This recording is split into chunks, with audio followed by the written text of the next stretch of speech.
आवड़ा complex के कारण कच्छ पूरी दुनिया के एनर्जी मैप में अपनी जगह बना चुका है।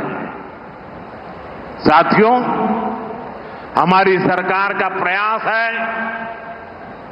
कि आपको पर्याप्त बिजली भी मिले और बिजली का बिल भी जीरो हो। और इसलिए हमने पीएम सूर्यघर मुफ्त बिजली योजना शुरू की है। गुजरात में लाखों परिवार इस योजना से जुड़ चुके हैं। भाइयों और बहनों, दुनिया के जिन भी देशों ने समृद्धि पाई है, वहां समंदर समृद्धि का एक बहुत बड़ा कारण रहा है। यहां भी धोलावीरा का उदाहरण हमारे सामने है। लोथल जैसे प्राचीन पोर्ट सिटी यहां हुआ करते थे। ये भारत की प्राचीन सभ्यता की समृद्धि के केंद्र रहे हैं। हमारा पोर्ट लेड डेवलपमेंट का विजन इसी महान विरासत से प्रेरित है। भारत पोर्ट के इर्द गिर्द बसे शहरों को विकसित कर रहा है। सी फूड से लेकर टूरिज्म और ट्रेड तक कोस्टल रीजन में देश एक नए इकोसिस्टम का निर्माण कर रहा है। देश पोर्ट्स के विस्तार और आधुनिकीकरण उस पर बहुत बड़ा निवेश कर रहा है और इसके परिणाम भी शानदार है। देश के कुछ बड़े पोर्ट्स ने पहली बार एक साल में record 15 crore tonne cargo handle किया है। इसमें हमारा कंडला का दीनदयाल पोर्ट भी शामिल है। देश के कुल समुद्री व्यापार कारोबार का लगभग 1/3 हिस्सा अकेले हमारे कच्छ के ही बंदरगाह से हैंडल होता है।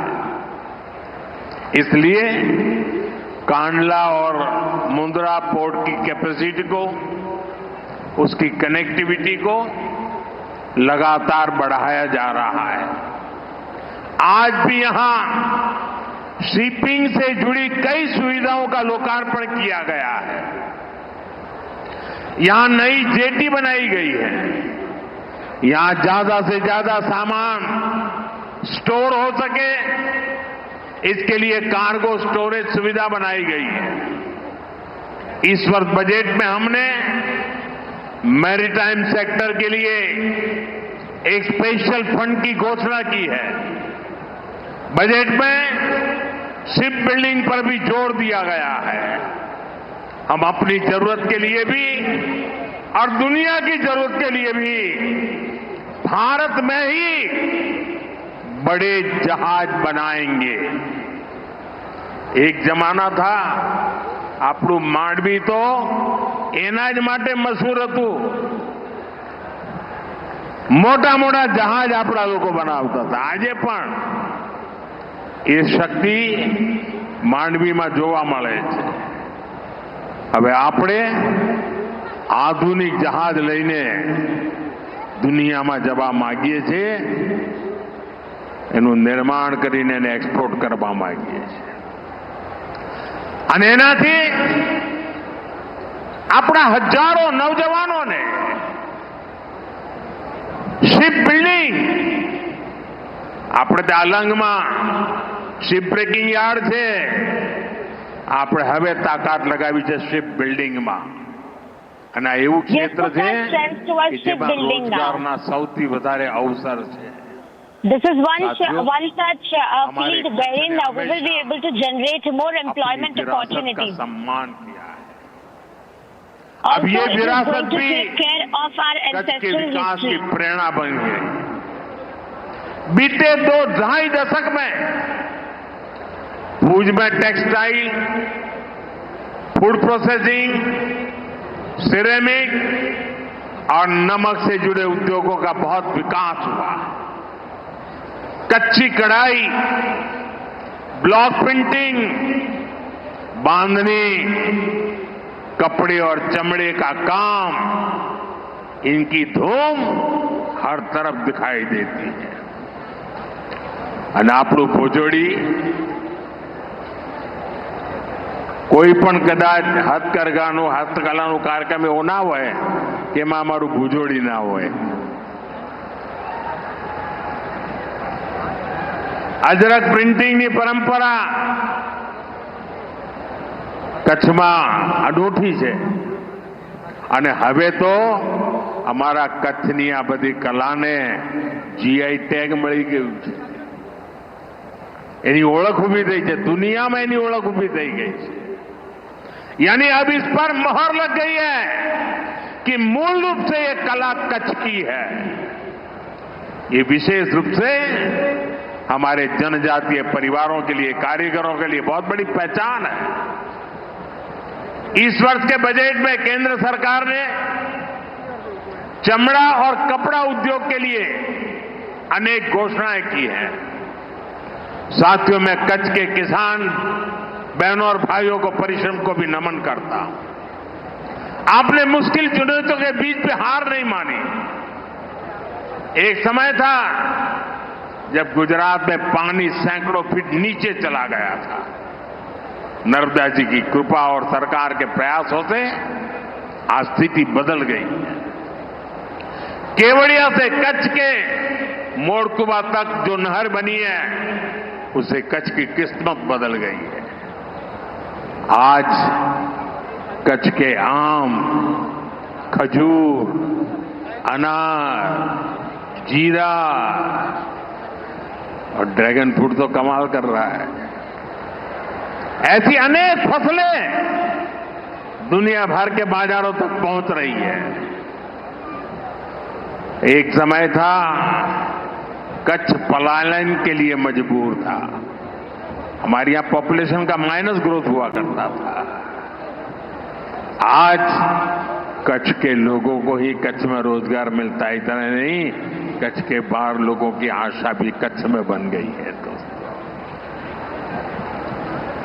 साथियों, देश के नौजवानों को ज्यादा से ज्यादा रोजगार मिले, ये भाजपा सरकार की प्राथमिकता है। टूरिज्म एक ऐसा सेक्टर है जिसमें बहुत बड़ी संख्या में रोजगार है। कच्छ में इतिहास भी है, संस्कृति भी है और प्रकृति भी है। मुझे खुशी है कि कच्छ का रणोत्सव दिनों दिन नई बुलंदी की तरफ बढ़ रहा है। ये जो स्मृति वन हमारे भुज में बना है, इसको यूनेस्को ने दुनिया का सबसे खूबसूरत संग्रहालय माना है।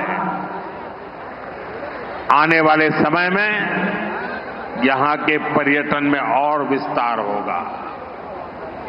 धोरडो गांव दुनिया के बेस्ट टूरिज्म विलेज में से एक है क्या धोरडो वाले? आज यहां जरा तिरंगा फहराइए। मांडवी का सी बीच भी पर्यटकों के लिए आकर्षण का केंद्र बन रहा है। और मैं तो भूपेंद्र भाई को रिक्वेस्ट करता हूं, कच्छ के सारे नेता यहां बैठे हैं, जब हमारा रणोत्सव चलता हो, क्या उसी समय हम कच्छ के बीच पर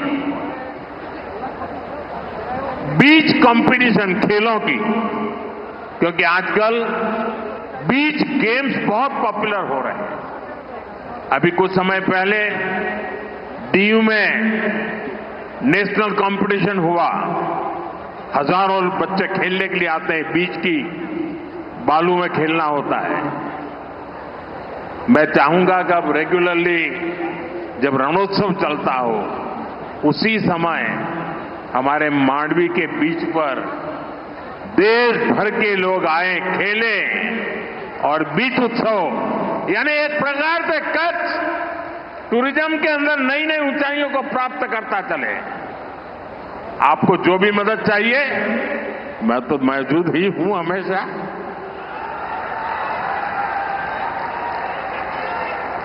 साथियों, અમદાવાદ અને ભુજની વચ્ચે નમો ભારત રેપિડ રેલ આણે પણ ટુરિઝમને મોટી તાકાત આપી છે.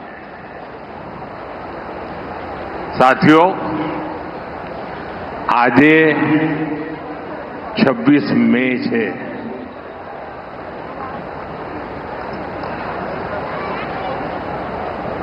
કેમ આમ ઠંડા પડી ગયા?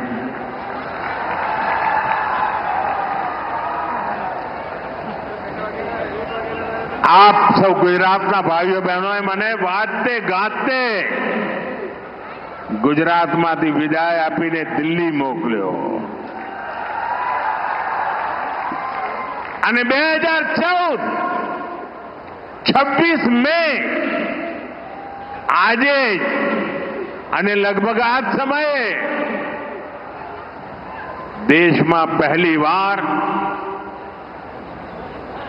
પ્રધાનમંત્રી તરીકે, પ્રધાન સેવક તરીકે સોગંદ લીધા હતા.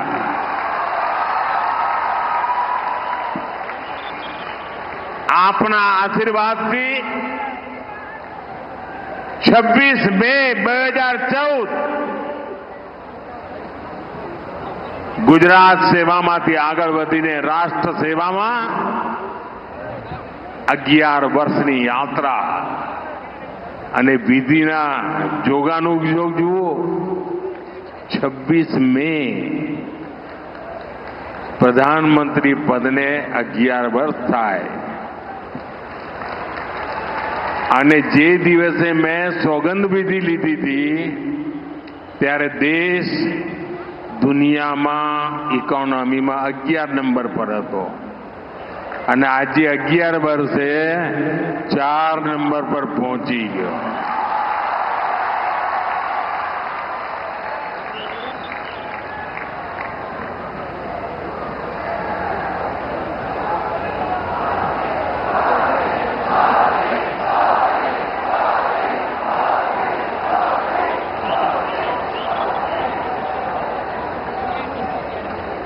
साथियों, भारत टूरिज्म पर विश्वास करता है. टूरिज्म लोगों को जोड़ता है, लेकिन पाकिस्तान जैसा देश भी है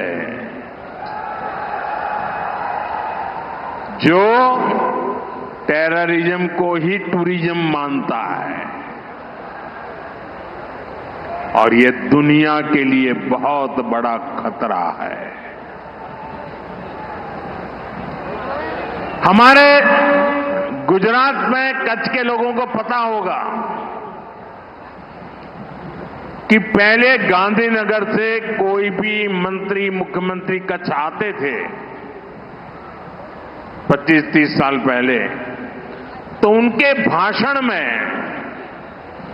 पाकिस्तान से शुरू होता था, पाकिस्तान पूरा होता था और कच्छ वालों को बार बार याद कराते थे पाकिस्तान, पाकिस्तान, पाकिस्तान. आपने देखा होगा 2001 में मैंने तय कर लिया कि मैं समय उसमें बर्बाद नहीं करूंगा.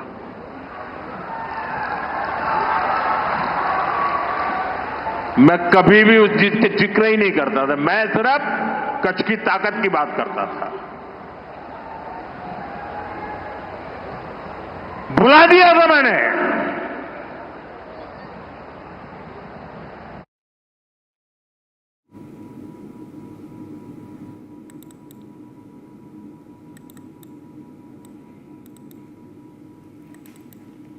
And there's breaking news.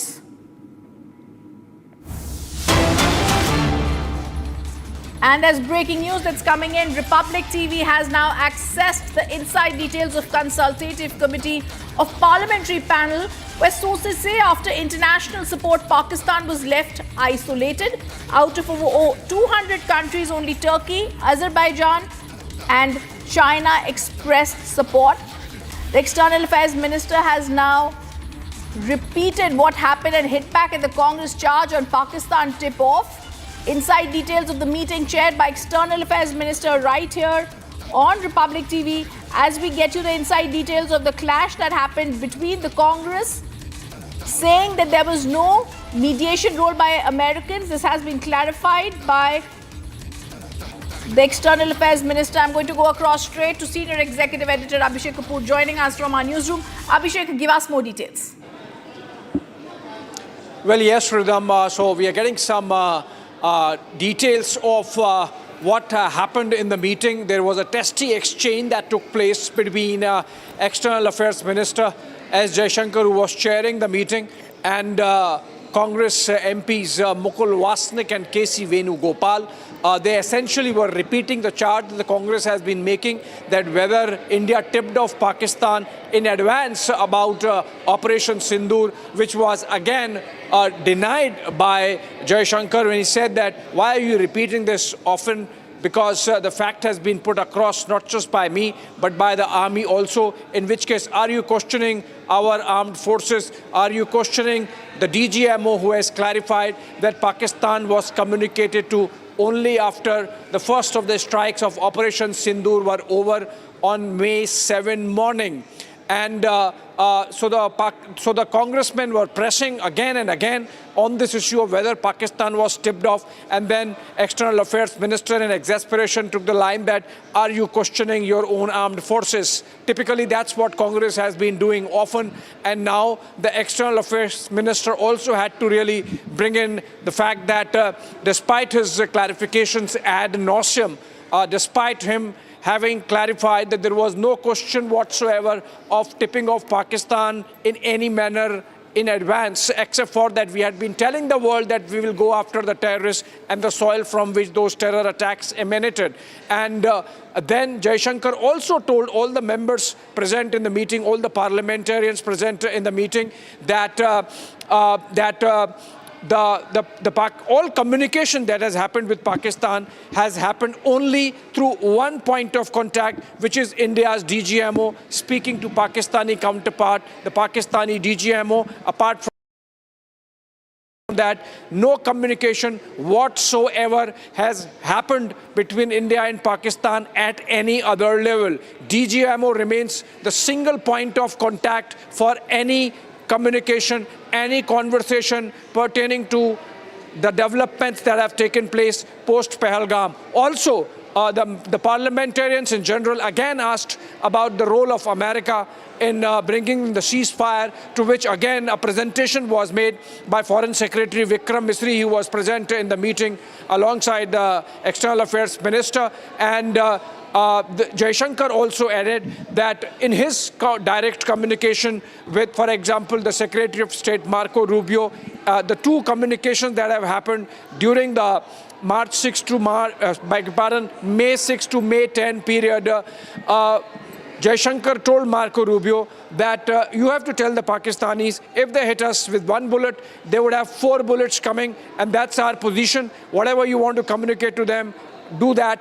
So far as we are concerned, we are not talking to them except for any other level but the DGMO, which is the point of contact insofar as Operation Sindoor is concerned. So I think this testy exchange again, Rhythm, creates a picture of the Congress party perhaps in some manner trying to project something onto the External Affairs Minister, which has not happened, perhaps trying to build a case, perhaps at multiple levels trying to corner him and hoping that maybe there would be some slip of tongue here and there, and then they would build on it. But that obviously seems not to be happening as it comes out of these details that we have gathered, speaking to multiple people about what happened in the consultative committee meeting of the Parliamentary Affairs Ministry on counter-terrorism, where these questions on Operation Sindoor and what happened in the aftermath of it were discussed between the government side and, of course, the MPs who are part of the committee. I think the most important word that you're telling us, Abhishek, is the EAM strongly criticized the Congress over the recent allegations, and he called their statements dishonest. He also said this was irresponsible, unacceptable, misleading on national security. This is again not the time for the Congress to be playing politics, Abhishek. Well, absolutely, Rhythm, you are right. And it did not stop at misrepresentation, because remember, this is not the first time that Jaishankar is briefing parliament members. This is the second time or third time that he has done so within the framework of many mechanisms that are available in which Parliament can be briefed. So, for example, there was one all-party meeting in which Jaishankar was there. There was this Parliamentary Committee on External Affairs, on Foreign Affairs, which was briefed. And then this Consultative Committee of the Parliamentary Affairs Ministry as separate from the Parliament Standing Committee. At every level, this clarification, this communication has happened. Apart from, of course, Jaishankar speaking outside through media to clarify after the first attack came from the Congress party. And despite that, if they are continuing to persist, possibly Mukul Wasnik and K.C. Venugopal had a brief from their leadership that they should continue to attack Jaishankar, and that's why that happened. And clarification coming in yet again that no communication whatsoever has happened with Pakistan at any level except for the DGMO, 1, and 2, that Pakistan was not tipped off in advance. The first communication, in fact, by the DGMO to this Pakistani counterpart happened on the morning of May 7 after Operation Sindoor strikes were over. Thank you, Abhishek, for giving us those details. As we slip into a quick break, we're going to come up with more details on this top focus as the Prime Minister is also now having rallies on the success of Operation Sindoor. It is time for the Congress to yet again realize that these kind of dishonest intentions will not do.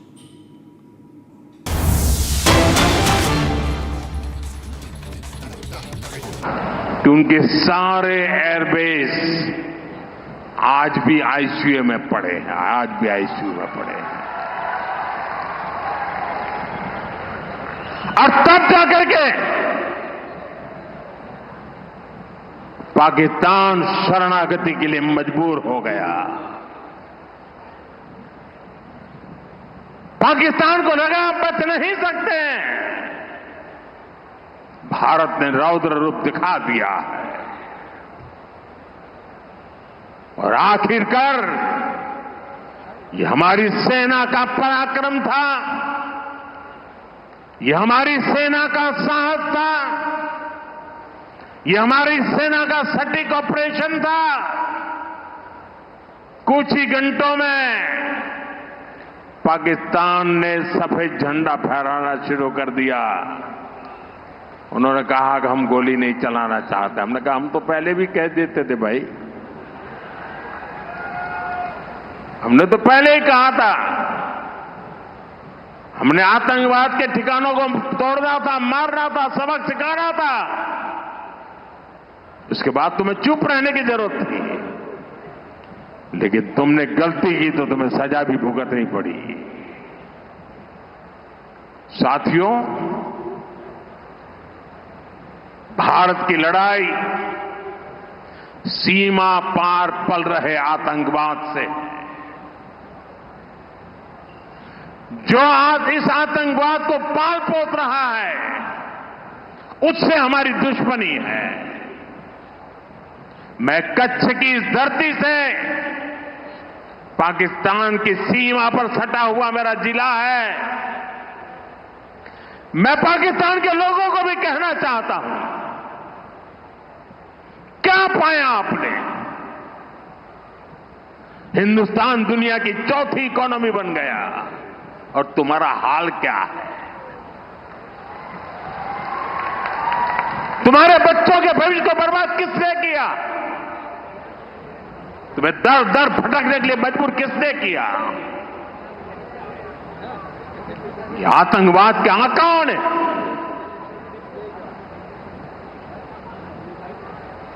वहां की सेना का अपना agenda, Pakistan के नागरिकों, खास करके वहां के बच्चे, ये मोदी की बात कान खोल करके सुन लो।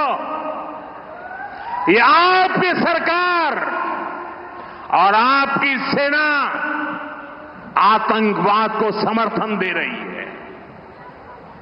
आतंकवाद पाकिस्तान की सेना और सरकार के लिए पैसा कमाने का जरिया बन गया है।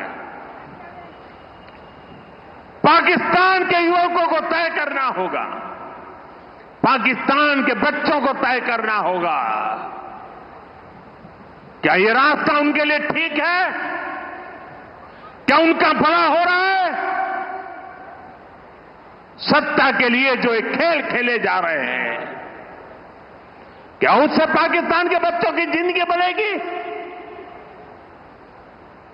मैं पाकिस्तान के बच्चों को कहना चाहता हूं, ये आपके हुक्मनारा, ये आपकी सेना आतंकवाद के साए में पल रही है। वो आपके जीवन में खतरे पैदा कर रही है, आपके भविष्य को नष्ट कर रही है, आपको अंधेरे में धकेल रही है। पाकिस्तान को आतंक की बीमारी से मुक्त करने के लिए पाकिस्तान के अवाम को आगे आना होगा, पाकिस्तान के नौजवानों को आगे आना होगा। सुख चैन की जिंदगी जियो, रोटी खाओ, वरना मेरी गोली तो है ही।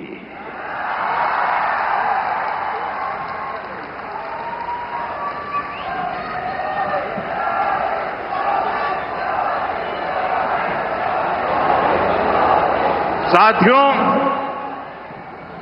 भारत की दिशा एकदम स्पष्ट है। भारत ने विकास का पथ चुना है, शांति और समृद्धि का रास्ता चुना है। मुझे भरोसा है कि जैसे कच्छ की जो स्पिरिट है, वो भारत को विकसित बनाने के लिए भी प्रेरणा बनेगी।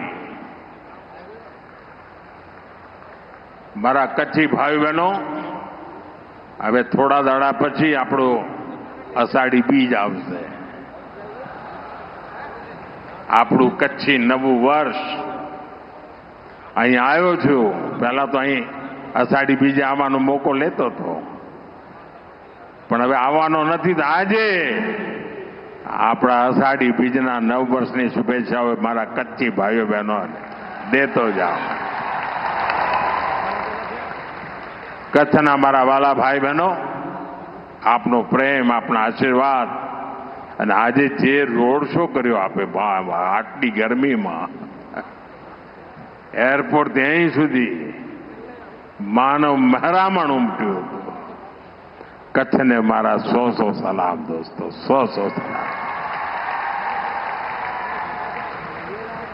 એકવાર ફરી આપ સૌને અનેકવિધ વિકાસ કાર્યોની ખૂબ ખૂબ શુભકામનાઓ આપું છું। મારી સાથે જોર પૂરી તાકાતથી બોલીએ અને તિરંગા ઝંડાને બરાબર ઊંચા કરીને કરીએ। ભારત માતા की, भारत माता की, भारत माता की, भारत माता की। वंदे वंदे वंदे वंदे वंदे वंदे वंदे। बहुत बहुत धन्यवाद। धन्यवाद माननीय प्रधानमंत्री जी, आपके प्रेरणादायी उद्बोधन और आपकी गरिमामय उपस्थिति के लिए हम आपके आभारी हैं। All right, so that was Prime Minister Narendra Modi, who was in Bhuj in Gujarat addressing a public rally. He gave out a very stern message against Pakistan, and this was related to Operation Sindoor. Remember, the Prime Minister is on a 2-day visit to Gujarat, where in the morning he held a road show in Vadodara. He then addressed a public rally in Dahod, and now this was a road show and a public rally that the Prime Minister held in Bhuj in Gujarat. Now, starting with the first story that we're tracking on this edition of 6 Stories at 6. In his first visit post-Operation Sindoor, Prime Minister Narendra Modi held a roadshow in Vadodara, the first day of his 2 visit to Gujarat, during which he inaugurated and laid the foundation for development projects worth over rupees 82,950 crore in Dahod, Bhuj and Gandhinagar. Now, after Dahod's public rally, Prime Minister Modi was in Bhuj. The projects being launched include transmission projects for evacuating renewable power and generating in Khandwa Renewable Energy Park, transmission network expansion and an ultra supercritical thermal power network unit at Tapil. Now here's a quick snippet into what the three-city visit of the Prime Minister looked like. 5 बच्चों के सामने पिता को गोली मार दी। आज भी वो तस्वीरें देखते हैं तो खून खौल जाता है। 22 तारीख को उन्होंने जो खेल खेला था, थोड़ा बताइए हुआ। मेरे बेटे का बच्चा लो। हम बचा देंगे, कोई बात नहीं। 6 तारीख रात को 22 मिनट में हमने उनको मिट्टी में मिला दिया।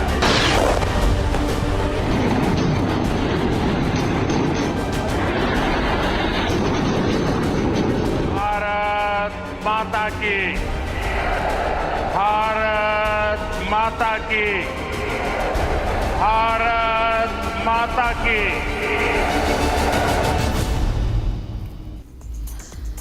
Meanwhile, Union Home Minister Amit Shah was in Maharashtra's Nanded today, where he passed a no-holds-barred attack not just on Pakistan but also to those leaders who have been towing a pro-Pakistan line. Listen in.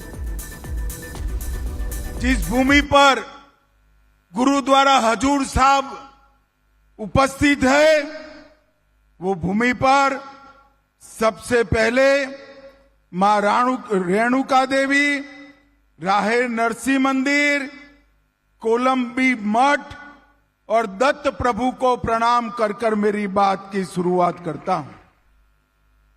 ये भूमि जो है, इस भूमि को सिखों के दसम गुरु, दसम पिता गुरु गोविंद सिंह जी ने अपना देह त्याग करने के लिए पसंद की हुई ये पवित्र भूमि है।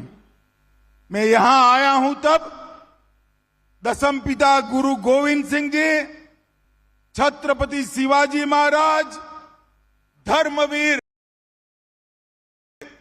संभाजी महाराज, डॉक्टर बाबा साहेब आंबेडकर, वीर सावरकर और तिलक महाराज को भी प्रणाम कर कर मेरी बात। A traitor for India but given a red carpet welcome in Pakistan. Yes, I'm talking about the Haryana-based YouTuber Jyoti Malhotra. This Haryana YouTuber Jyoti Malhotra, arrested on charges of spying for Pakistan, was guarded by at least 6 men armed with AK-47 rifles as she roamed around at Anarkali Bazaar in Pakistan's Lahore. Now, this video was filmed by Scottish YouTuber also traveling in Pakistan, who wondered why she needed such a security. Now, in the Scottish YouTuber's vlog that you see on your screens right now, Jyoti Malhotra was spotted in Lahore, which was accompanied by at least 6 armed men with AK-47 rifles, as if they were guarding the Haryana-based YouTuber.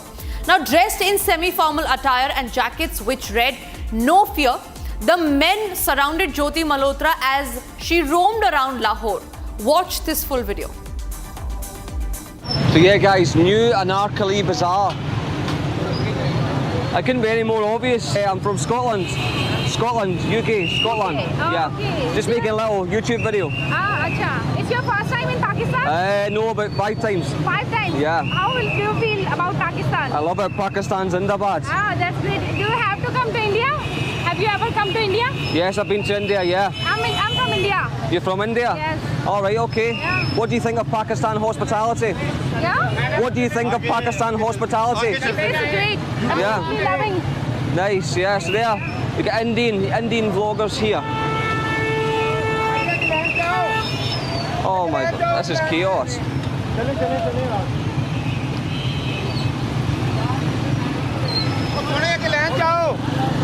Hello, bro. Oh my god, it's chaos, yeah. So the Indian girl, she's the one with the guys, with all the security.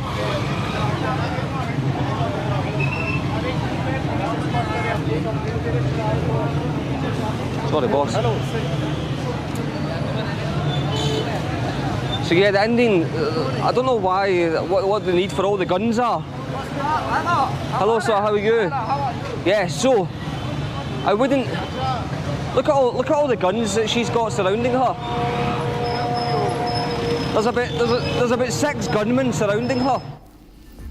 Moving on, countering Bangladesh interim leader Mohammad Yunus's veiled threat to choke the landlocked northeast by blocking the chicken's neck corridor.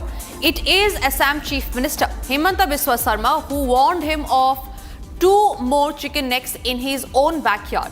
He pointed to the 80-kilometer North Bangladesh corridor and 28-kilometer Chittagong corridor, which were the economic lifelines of Bangladesh. He said that the country could be easily isolated by blocking supplies and trade through these 2 corridors. Here's all that you need to know about Himanta versus Mohammad Yunus. Assam's Chief Minister Himanta Biswa Sarma countered Bangladesh's interim ruler Mohammad Yunus's threat to bleed India economically by cutting off, quote, the chicken's neck. On his last visit to China, the chief advisor to the Bangladesh's interim government urged Beijing to exert more maritime influence on the Bay of Bengal. Yunus claimed Bangladesh was the only guardian of the ocean for India's northeastern states of 7 sisters. Eastern part of India, called 7 Sisters. They are landlocked country, landlocked region of India. They have no way to reach out to the ocean. We are the only guardian of the ocean for all this region. So this opens up a huge possibility. So this could be an extension of the Chinese economy. Build things, produce things, market things, bring things to China, bring it out to the whole rest of the world. That's a production house for you. So that's the opportunity we should seize and we should implement, we should get it done. The chicken's neck is a thin strip of land in West Bengal's Siliguri district connecting the 7 northeastern states of India, or the 7 sisters, to the rest of the nation. Countering Yunus's veiled threat, the Assam Chief Minister reminded him of 2 chicken's necks in his own backyard. In a post on his X handle, Himanta pointed out to the 80-kilometer North Bangladesh corridor and the 28-kilometer Chittagong corridor, which were the economic lifelines of the country. The first corridor extends Bengal's Dakshin Dinajpur district to the southwest of Garo Hills in the northeast. The second corridor extends from South Tripura till the Bay of Bengal.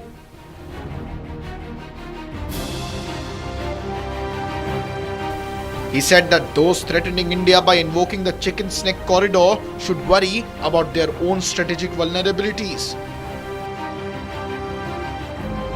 Any disruptions of supplies through these 2 corridors could spell an economic doom for Bangladesh. As Himanta reminds Bangladesh of its own chicken's necks, will it deter Yunus from advancing his expansionist plans?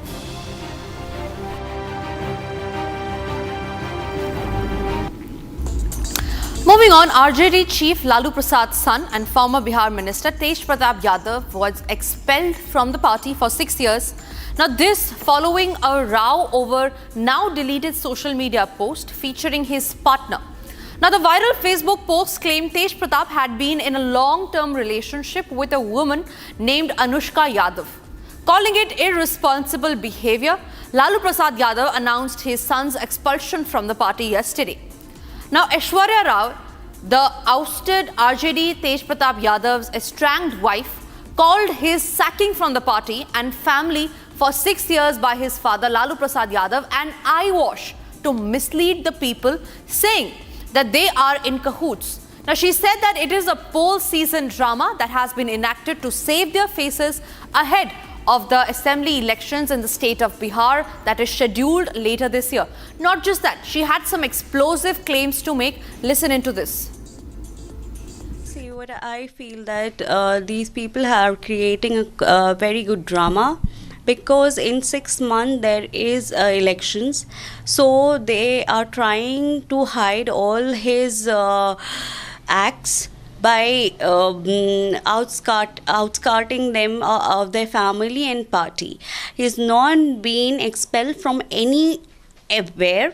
and they all are together and they plan everything. I was not aware about this thing what he has done on his social media post. I got to know from media. What kind of ordeal did you face when you were there living in that residence? First, they told me to leave the house. Then they started mentally abusing me. My foods were stopped. The kitchen was locked. Then the water was locked. Water was in the kitchen area, and then it was locked. And then after that, when things went out of control, she threw me out in the rain. She locked the door inside the main door of her house, and then she threw me out. This was the first episode. Then in the second episode, she beat me up with the help of her state guards. Okay, they all just pushed me. She even grabbed my head by my hair, and she told me, "कुछ भी हो जाए, अब तो तुमको हम बाहर निकाल के रहेंगे." Now that you are fighting a divorce petition, you have to go to court almost every day, every week, every month. So what kind of ordeal or tough situation do you face day in and day out? I come from a very prestigious family. My grandfather, my father, or by chance any member of my family, I've never accused of anything. How would I feel when I have to go through to court and deal with such accusations which I have not done? I feel worse than a criminal. Humiliation has been put. I'm feeling humiliated. Going to the courts? Yes, facing public. My feelings, everything has been shattered.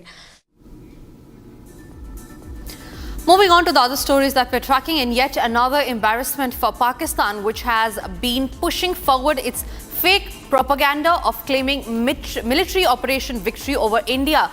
It is Pakistan Army Chief Field Marshal Asim Munir who presented a framed painting. Now, images that were released from the event showed the painting, which was touted as the depiction of the so-called military operation over India. Now, this image with Asim Munir that has been presented with pride as a gift to Prime Minister Shehbaz Sharif at a high-profile dinner event calling Pakistan's victory over India actually shows striking resemblance to an alleged Chinese military exercise. So these are the two pictures, and watch the similarity. Pakistan's military leadership basically and essentially tried to pass off a 2019 image from a Chinese military drill as a proof of strike against India. Now, this was, remember, held at a ceremony marking Pakistan's claimed military success. Army Chief Asim Munir gifted Prime Minister Shehbaz Sharif the photo that was falsely presenting it as evidence of success from a recent conflict. So that is Pakistan's fakery that has been exposed yet again, and it is out there in the open for the world to see how it is Asim Munir that has presented a picture of a Chinese military drill as a present to Pakistan Prime Minister Shehbaz Sharif, calling it their victory over India's Operation Sindoor. Moving on, United States President Donald Trump went ballistic at his Russian counterpart Vladimir Putin after Moscow carried out massive drone strikes against Kiev. Now, leaving fresh efforts to negotiate a lasting truce between the two sides in the traders. Now, talking to his private messaging platform Truth Social, Trump called Putin crazy, saying that any attempt to attack Kyiv will hasten Russia's downfall. Take a look at this detailed report. Days after a fresh bid by the US to negotiate peace, Russia carried out its biggest ever drone strikes on Ukraine since the start of the war. According to reports, Russia sent over 350 attack drones streaking across Ukrainian skies, causing widespread damage. Taking to his personal messaging platform Truth Social, US President Donald Trump came out all guns blazing at his Russian counterpart. In a scathing post, Trump said Putin has gone absolutely crazy. He claimed missiles and drones were being launched into Ukrainian cities for no reason whatsoever. Trump accused the Russian president of needlessly killing a lot of people, not all of whom were military personnel. In a clear message, the US president said any Russian attempt to wrest all of Ukraine by force would only lead to its downfall. According to reports, the Russian swarm drones and missile strikes earlier claimed at least 12 lives. The severe escalation left the fate of the fresh peace negotiations brokered by the US hanging by a thread. Russia's renewed aerial assault also came shortly after it successfully concluded an exchange of prisoners with Ukraine. With Russia and Ukraine back at each other's throats, Trump's bid to play the peacemaker and a statesman has come a cropper yet again.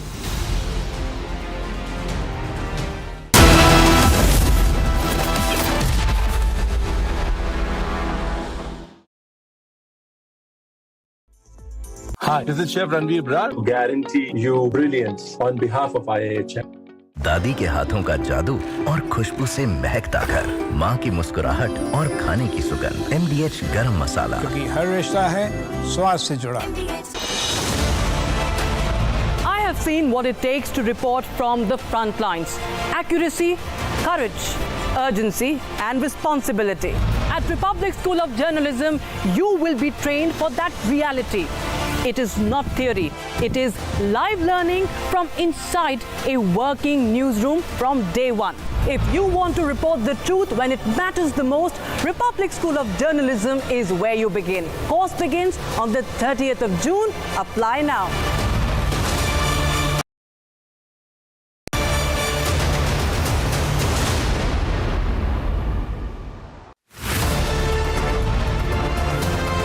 Don't just report from courtrooms on verdicts, I decode them. From breaking news to complex legal verdicts, every word is backed by law. At the Republic School of Journalism, you will learn how to report on legal issues with accuracy and speed.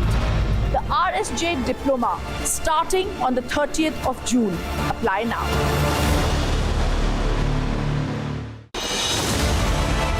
I have seen it, what it takes to report from the front lines.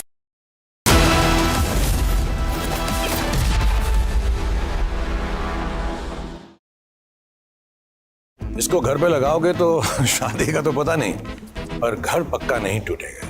Rungta नहीं तो घर strong नहीं। Rungta steel TMT बार एकदम solid. पहाड़ों में hiking ship भी बन सकती है। MDH की हल्दी मिर्ची धनिया करे कमाल, ये रंग दे, ये खुशबू दे, ये तीखा, ये कम पड़े, क्या निराला MDH masala. I have seen what it takes to report from the front line. Accuracy, urgency, courage and responsibility. At Public School of Journalism, you will be trained for all that reality. It's not theory, it's live learning inside a working newsroom from day first. If you want to report the truth when it matters the most, RSJ is where you begin. Course begins on June 30th. Apply now.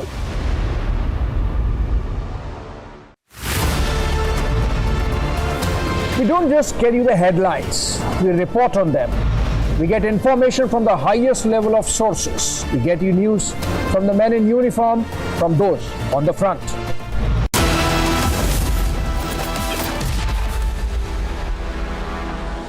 Hi, this is Chef Ranveer Brar. Guarantee you brilliance on behalf of IIHM.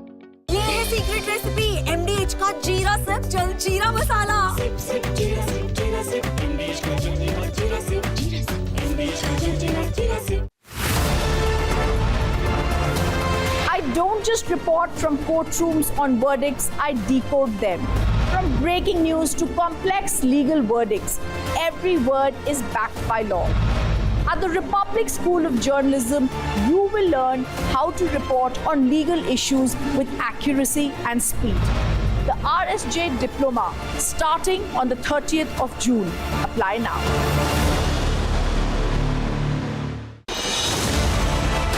I have seen it, what it takes to report from the front lines. Accuracy, urgency, courage, responsibilities. At Republic School of Journalism, you'll be trained for that reality. It's not theory, it's live learning inside a working newsroom from the day one. If you want to report the truth when it matters the most, RSJ is where you begin. Course begins on June 30th. Apply now.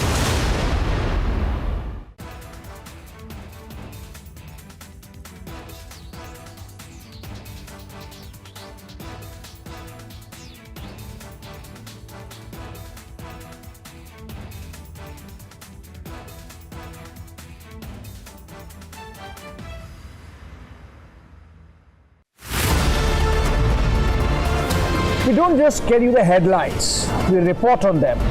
We get information from the highest level of sources. We get you news from the men in uniform, from those on the front. At Republic School of Journalism, you will learn how real reporting is done on the ground and in real time. The RSJ Diploma course begins on June 30th. If you want to lead the story, start here.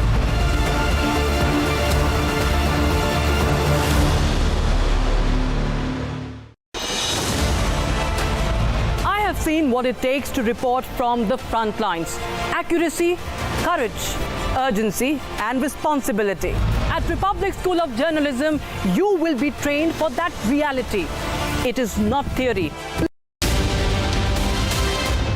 Tonight on This Is Exclusive, we tell you why Pakistan is nervous about the conversation between External Affairs Minister Jaishankar and his counterpart in Afghanistan. A ground report coming in from Afghanistan that tells you that the multi-pronged war still continues.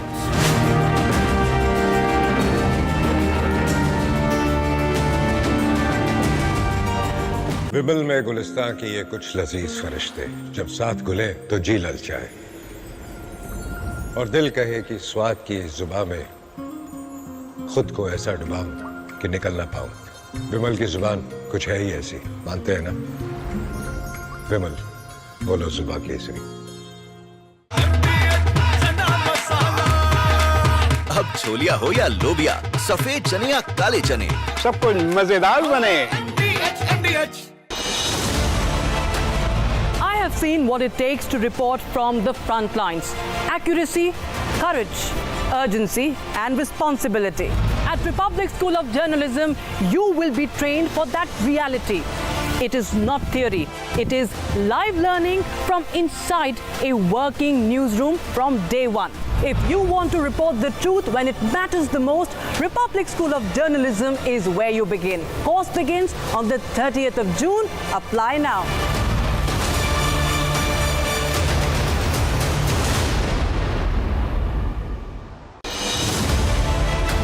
I have seen what it takes to report from the front line. Accuracy, urgency, courage, and responsibility. At Republic School of Journalism, you will be trained for all that reality. It's not theory, it's live learning inside a working newsroom from day first. If you want to report the truth when it matters the most, RSJ is where you begin.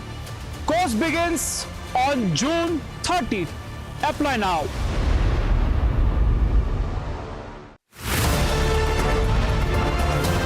I don't just report from courtrooms on verdicts, I decode them. From breaking news to complex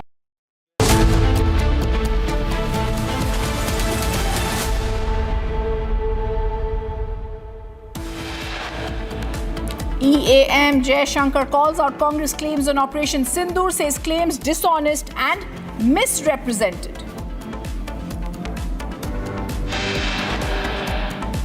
Prime Minister Narendra Modi hails Operation Sindoor, says the Indian Army destroyed Pakistan air bases and terror camps with precision.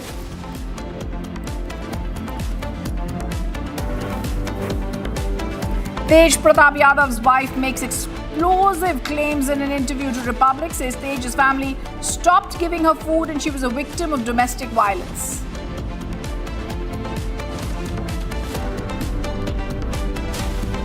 Pak spy Jyoti Malhotra sent to 14-day JC after the 9-day police remand ended.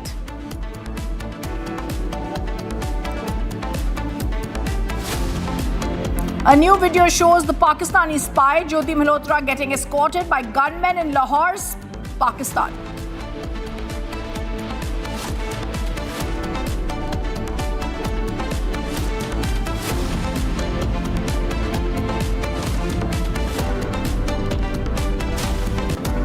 And COVID-19 cases in India rise to 1,000. Delhi records nearly 100 active cases.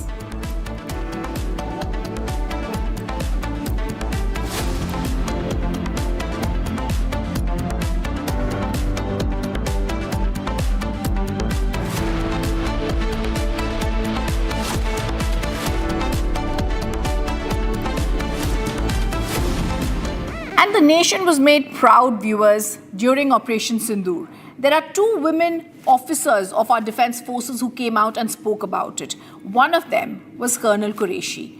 Her sister has now spoken exclusively to Republic TV, where she has maintained that Colonel Qureshi is now India's sister. In fact, she says Shinaya Sunsara has also spoken out and given great details in an exclusive interview to Republic TV, where she talks about being the nation's sister.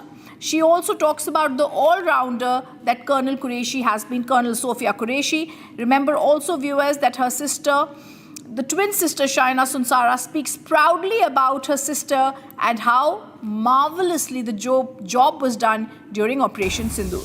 Let me go across to that exclusive breaking news that's coming in.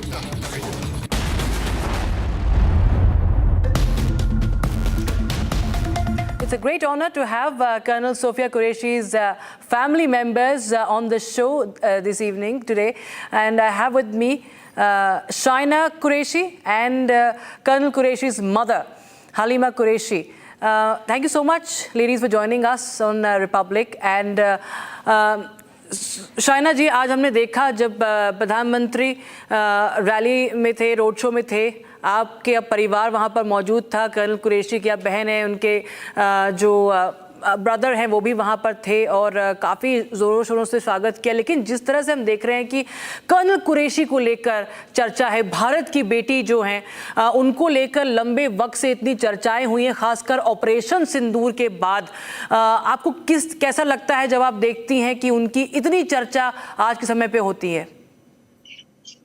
Actually जो operation सिंदूर है उसका जो briefing का जो face है वो मेरी sister colonel Sophia Qureshi और विंग कमांडर व्योमिका सिंह, लेकिन ये एक फेस है दोनों पूरे इंडियन आर्मी की, कि इसमें जो मेन जो बिहाइंड में जो लोगों ने काम किया है वो आर्म फोर्सेस है, डिफेंस आर्म फोर्सेस है, और जो तीनों फोर्सेस से मिलने काम किया, बीएसएफ ने काम किया है, सीआरएफ है, आईएफएसएस, बहुत सारे जो फोर्सेस से जुड़ के जो टीम बनती है, ये उनको उन्होंने ब्रीफिंग की है।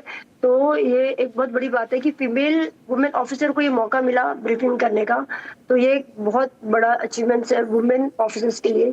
और मैं जो है वो इंडियन आर्म फोर्सेस को बहुत बड़ा क्रेडिट देना चाहूंगी, क्योंकि उनकी वजह से ही पॉसिबल हुआ है। क्योंकि जो बॉर्डर में होते हैं और जो एक्चुअली फ्रंट में होते हैं, वो जो मेहनत करते हैं, जो काम करते हैं, वो सारे मिलके जो एक ऑपरेशन सिंदूर हुआ है, वो पूरा का पूरा सिस्टम में पूरा यूनिटी जो वर्क करता है, जो कि प्रधानमंत्री जी के नेतृत्व में, गवर्नमेंट के नेतृत्व में बहुत ही अच्छे ढंग से अंजाम दिया गया। जब आपने आपको क्या जानकारी थी जब उस प्रेस कॉन्फ्रेंस में कर्नल कुरैशी आई और हमने देखा कि उन्होंने पूरा सब कुछ बताया, दुश्मन को हमने किस तरह से जवाब दिया, क्या कुछ भारतीय सेना ने किया, उस सब के बारे में एक एक डिटेल उन्होंने दी। और बहुत ही एक प्राउड मोमेंट था तमाम देशवासियों के लिए, क्योंकि जिस तरह से हमारी बहनों का सिंदूर उजाड़ा गया है, उसी वक्त हमारी एक और बहन भारत की बेटियां सामने आती हैं और इस तरह का बहुत ही स्ट्रॉन्ग मैसेज देती हैं। लेकिन क्या आपको इसके बारे में कुछ भी जानकारी थी, या आपने जब देखा तो कैसा रिएक्शन था आपका और हलीमा जी का, आपके पिताजी का कैसा रिएक्शन था? एक्चुअली हमें तो कुछ पता नहीं था। मैं बड़ौदा से मुंबई उसी दिन सेम डे गई थी और मैं ना सो रही थी, तो मुझे मेरे किसी फ्रेंड ने फोन किया कि शायना टीवी ऑन कर और देख कुछ आ रहा है। उसने बताया नहीं कि मेरी सिस्टर आ रही है, तो मैं कहा नहीं मुझे सोने दो, मैं रात भर सोई नहीं हूँ, प्लीज मुझे रेस्ट करने दो, मैं अभी नहीं उठ रही। तो कहते please open the TV and look at who is there. मैंने कहा पता नहीं क्या बोल रहे, they were insisting like anything, बहुत इंसिस्ट किया मुझे। तो मैंने टीवी ऑन किया तो मैंने देखा कि उसमें मेरी सिस्टर को और व्योमिका सिंह को मैंने देखा। मैंने कहा दोनों ब्रीफिंग कर रहे थे कि जो ऑपरेशन सिंदूर है वो उसके लिए उन दोनों ने ब्रीफिंग की। आतंकवाद के खिलाफ जो हमारी कंट्री ने, हमारे गवर्नमेंट ने जो स्टेप लिया है वो बहुत ही काबिल तारीफ है। और मेरी सिस्टर उस ब्रीफिंग का पार्ट है। पूरी आर्म फोर्सेस ने जो कि मेहनत कर रही है, जो हमारे डिफेंस सिस्टम जो इतना स्ट्रांग है, नेवी, आर्मी, एयरफोर्स, बीएसएफ, सब लोग लगे रहते हैं। ये जो दोनों थी, ये उनका फेस था। और ब्रीफिंग जो टाइम टू टाइम उन्होंने दी, पूरी कंट्री को बताया, और एक जोश था, एक जज्बा था, और एक मैसेज था स्ट्रांग आतंकवाद के खिलाफ। वो एक बहुत ही अलग तरीके से सामने आया। और मतलब हम सारे लोग पैनिक होने की जगह हम सारे लोगों ने अप्रिशिएट किया कि जो स्टेप लिया गया आतंकवाद के खिलाफ वो बहुत ही सही था। और सिंदूर जो था, उनका जो उजाड़ा गया था, उनका जो बदला लिया गया, ये बहुत अच्छा था। आपकी बात हुई थी उसके बाद उनसे? कुछ आपने कहा उनको? शाइना जी, अगर आप बिल्कुल सुन पा रही हैं, मैं आपसे पूछ रही हूँ कि अभी आवाज आएगी। जी, मैं आपसे पूछ रही थी कि क्या इस प्रेस ब्रीफिंग के बाद जिस तरह से चर्चाएं होने लगी चारों ओर, जो हमारी इन महिला अफसर के बारे में भी, आपने कर्नल कुरैशी से कुछ बात की, कुछ आपने शेयर किया, कैसा लगा, क्या कुछ था? हमने बात की थी दोनों ने, हम सॉफ्टवेयर का कॉल भी आया था। तो हमने जो बात की थी वो यही बात हुई थी कि हमारी इंडियन जो आर्म फोर्सेस है वो बहुत ही स्ट्रांग है। और वो उसने जो हमारी आर्म फोर्स जो मिलके जो गवर्नमेंट के जो डिसीजन था उस पर जो एक्शन लिया गया है, जो जिससे टेररिज्म के अगेंस्ट में, वो रियली हम सैल्यूट करते हैं पूरी आर्म फोर्सेज को, पूरी की पूरी इंडियन एयरफोर्स, नेवी, आर्मी, ये सब। तो हम लोग बहुत प्राउड फील कर रहे थे हमारी कंट्री के लिए, हर एक फोर्सेज के लिए एक्चुअली। तो हम जो बात करते रहो पूरे देश की बात होती है, इंडिविजुअल हम लोग नहीं करते, प्रेम से इंडिविजुअल बात नहीं होती है। वाह। और हलीमा जी, अगर आप मुझे सुन पा रही हैं, एक काफ़ी बड़ी बहुत उपलब्धियां हैं कर्नल कुरैशी के नाम से। हमने देखा है वो 1999 में उन्होंने Indian army core of signals join किया, और 2016 में भी उन्होंने एक बड़ी उपलब्धि हासिल की, जिस तरह से उन्होंने वो पहली महिला अफसर बनी आर्मी की जिन्होंने एक मल्टीनेशनल मिलिट्री एक्सरसाइज का नेतृत्व किया। लेकिन कैसे उनको इंस्पिरेशन मिली?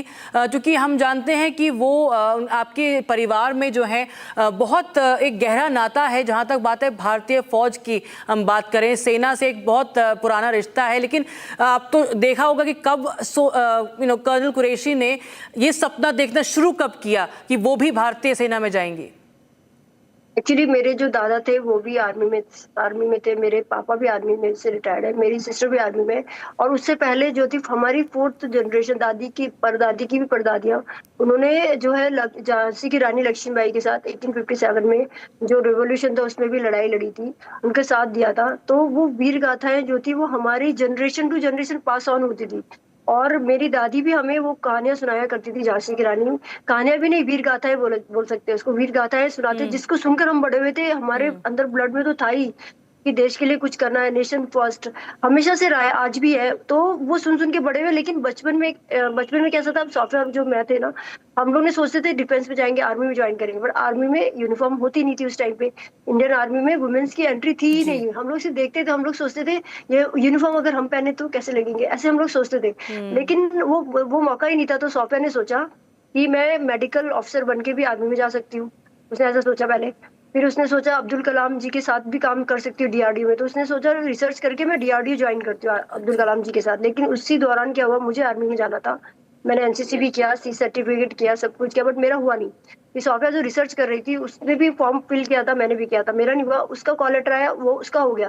तो the moment she got the call letter, she got selected, उसने वो PhD रिसर्च वहीं के वहीं छोड़ के सीधे आर्मी ज्वाइन कर ली, क्योंकि वो ब्लड में था उसे। हम लोग पहले से सोचते थे कि आर्मी में जाना है, डिफेंस को, नेशन को सर्व करना है, तो उसने वो अपॉर्चुनिटी जो है वो मिस नहीं की और फौरन उसने आर्मी ज्वाइन कर लिया। जी, और मैं हलीमा जी से भी एक सवाल करना चाहूँगी। हलीमा जी, अगर आप सुन पा रही हैं मेरे को, हम देख रहे हैं कि सब लोग बातें कर रहे हैं भारत की बेटी कर्नल कुरैशी के बारे में, उनके बारे में यंगस्टर्स जानना चाह रहे हैं, पूरे सोशल मीडिया में उनकी वाहवाही हो रही है, उनकी कहानी सब लोग अब और भी ज़्यादा जिज्ञासा हो गई लोगों को जानने के लिए। लेकिन आप जब वो जाती हैं असाइनमेंट पे, जब हम देखते हैं कि जब वो इस तरह चाहे वो एक्सरसाइज हो या फिर जिस तरह से उन्होंने कम्युनिकेशन संभाला ऑपरेशन सिंदूर का, उससे बचपन जैसे आप शुरू से देख रही हैं उनको, जब से वो अफसर बनी है, आप उनको क्या कहती आई हैं? क्या आप एक माँ के एक रोल में आपने क्या कुछ उनको समझाया है, किस तरह से डायरेक्शन देने की कोशिश की है? बस जब से वो आर्मी में गई थी, ईमानदारी से काम करना है और डरने की बात नहीं है। हम सब साथ में हैं और उनके मम्मी डैडी भाई बहन सब साथ में है। कोई ऐसा नहीं है कि हम लोग अलग है। इसी वजह से उनको जो है हौसला मिलता रहा और हम लोग उनके साथ देते रहे हमेशा। जी, अभी अपना काम करती रही। जी, हाल ही में कुछ अलग अलग तरह के बयानात हुए हैं, अलग अलग बयान आए हैं कुछ पॉलिटिशियन से, जो कि काफ़ी एक देखा जा रहा है उसकी काफ़ी निंदा भी की जा रही है। तब आप कैसे रिएक्ट करते हैं जब आप देखते हैं, जब आप सुनते हैं उस तरह की बातों को? वो तो होना था, जो हो रहा है होता तो है, लेकिन उसके लिए तुम्हें कुछ बोल नहीं सकती। बोलने वाले बोलते रहते, कोई फर्क नहीं पड़ता। जी बिल्कुल। और अगर हम बात करें जिस तरह से शाइना जी, आपने कहा आप भी जाना चाहती थी, लेकिन उनका she got through and she got the entry and she became an officer. लेकिन जब आप बाहर जाती हैं आज के टाइम में, आप लोगों से मिलती हैं, इंटरव्यूज़ भी देती हैं, और बहुत यंग गर्ल्स भी होंगी आपके परिवार में, आसपास भी गुजरात में और देश के अलग अलग हिस्सा में, आपने कहा मुंबई भी जा रही थी, तो अब कैसा आप एक रिएक्शन देखती हैं सोफिया को लेकर, कर्नल कुरैशी को लेकर? किस तरह से लोग पूछते हैं, क्या क्या बातें सामने आती हैं जब वो उनके बारे में और भी अब क्यूरियस होते हैं, तो आपको कैसा लगता है? एक्चुअली जब यंग जनरेशन मेरे से बात करते ज्वाइन होते हैं, तो मैंने भी एनसीसी किया है, मैं राइफल शूटर हूँ नेशनल। मुझे के नारायण जी ने भी, प्रेसिडेंट जो थे हमारे फॉर्मर, उन्होंने मुझे गोल्ड मेडल दिया है। मैंने प्राइम मिनिस्टर रैली अवार्ड भी मुझे मिला हुआ है। उस टाइम के गुजरात प्राइम मिनिस्टर थे। उसके बाद मुझे जो है बहुत सारे चीफ मिनिस्टर्स ने अवार्ड दिए। गुजरात को मैंने बहुत बार रिप्रेजेंट किया है नेशनल लेवल पे, बहुत बार, लेकिन मेरा आर्मी में नहीं हुआ। लेकिन एसएसबी के लिए जो गाइडेंस होती है, वो भी मैंने काफी ऑफिसर्स जो आर्मी में गए उनको बहुत गाइड किया कि एसएसबी कैसे क्लियर करना है, कैसे ज्वाइन करना है। तो जब सॉफ्टवेयर एक ऑफिसर्स की तरह लोग पहचानते हैं उसको, और वो मुझे पूछते हैं कि आपकी सिस्टर आर्मी में गई है तो क्या करना चाहिए, तो मैं उनको गाइड करती हूँ कि प्लीज आर्मी ज्वाइन कीजिए। आर्मी जो है, डिफेंस जो है, एक्चुअली आर्म फोर्सेज जो है, आर्मी, एयरफोर्स और नेवी जो है, बहुत ही बढ़िया, खूबसूरत सा, बहुत ही सिक्योर है वुमेन के लिए, बहुत ही सिक्योर है। और उसमें आप बहुत अपना एडवेंचर, क्रिएटिविटी सब कुछ कर सकते हो, अपनी देशभक्ति, अपना हर एक चीज, आप वहाँ पे हर एक चीज है, आप हर चीज करते हो। आप सोशल वर्क करते हो, आप अपनी कंट्री के लिए सैक्रिफाइस करते हो, आप वहाँ पे लोगों को हेल्प करते हो, आप वहाँ पे क्रिएटिव चीजें करते हो, इनोवेटिव चीजें, आपको हर चांस मिलता है। तो मैं लोगों को बोलती हूँ आप प्लीज जाइए, क्योंकि वुमेन अभी तो बहुत जाने लगी हैं। जब सॉफ्टवेयर गई थी तब वुमेन इतनी नहीं जाती थी आर्मी में। तो हम लोग ऑलवेज ट्राई टू मोटिवेट कि गर्ल्स प्लीज आप लोग जाइए। और जो अगर नहीं भी गए हैं, जिनका नहीं भी सिलेक्शन हुआ है, क्योंकि मेरा नहीं हुआ, तो उसके लिए आपको डिसहार्टेड नहीं होना है। डोंट गेट डिसहार्टेड, जस्ट आपको देश की सेवा करनी है। तो मैं जैसे ग्रीन वॉरियर हूँ, मैं पेड़ लगाती हूँ, और वाटर हार्वेस्टिंग प्रोजेक्ट्स, ई वेस्ट प्रोजेक्ट्स, मैंने 18 लाख पेड़ लगाए हैं, और मेरा पूरा ग्रुप है, बच्चों का क्लब है, सारा मैंने बनाया हुआ है नेट जीरो करके। तो ये एक जरिया है जहाँ पे आप अगर नहीं चाहते हो तो इस तरीके से आप कंट्री को कंट्रीब्यूट करते हो। और बहुत डिफरेंट फील्ड है। तो सॉफ्टवेयर जो है वो पहले से ही स्कूल के बच्चों को, और जो उसको मिलते हैं, चाहे वो ट्रेन में मिल जाए, चाहे उसको फ्लाइट में मिल जाए, कहीं भी मिल जाए, पहले से बोलेगी, इंस्पायर, एकदम इंस्पायर करती है कि नेशन फर्स्ट, आपको कंट्री के लिए करना है, ये करना है, ये करना है। पूरा वो बताती है कि how to how to manage time, how to be brave, how to sacrifice, हमें अपनी जो लाइफ में बाउंड्रीज बनानी है, कैसे आपको लिमिटेशन करना है। कि बच्चों का माइंड है ना, वो भटक जाता है पूरा का पूरा। आजकल की जेनजी जनरेशन आपको पता है कैसी है वो, they are awesome, they are really awesome, but फिर भी वो थोड़े यहाँ है। तो उनके लिए वो मैसेज देती है कि आप लोग जो है वो फोकस हो जाइए, टाइम को मैनेज किए, कंट्री कुछ करिए, क्योंकि हमें तो चांस मिल चुका है, we all got the chance. लेकिन अभी उनका टाइम है, उनको प्रूव करना है कि आगे कैसे बढ़ना आपको लगता है कि तो वो हमेशा थोड़ा और इंस्पायर मौके, करती है। जी शाइना जी, आपको लगता है और भी पोजीशंस या और भी मौके मिलने चाहिए महिलाओं को, जहां तक बात है आर्म्ड फोर्सेस की? हाँ, आर्म फोर्सेस में अभी भी मेरे ख्याल से अभी तो चल रहा है, अभी थोड़ा सा है जहाँ पे और मौके मिलने चाहिए।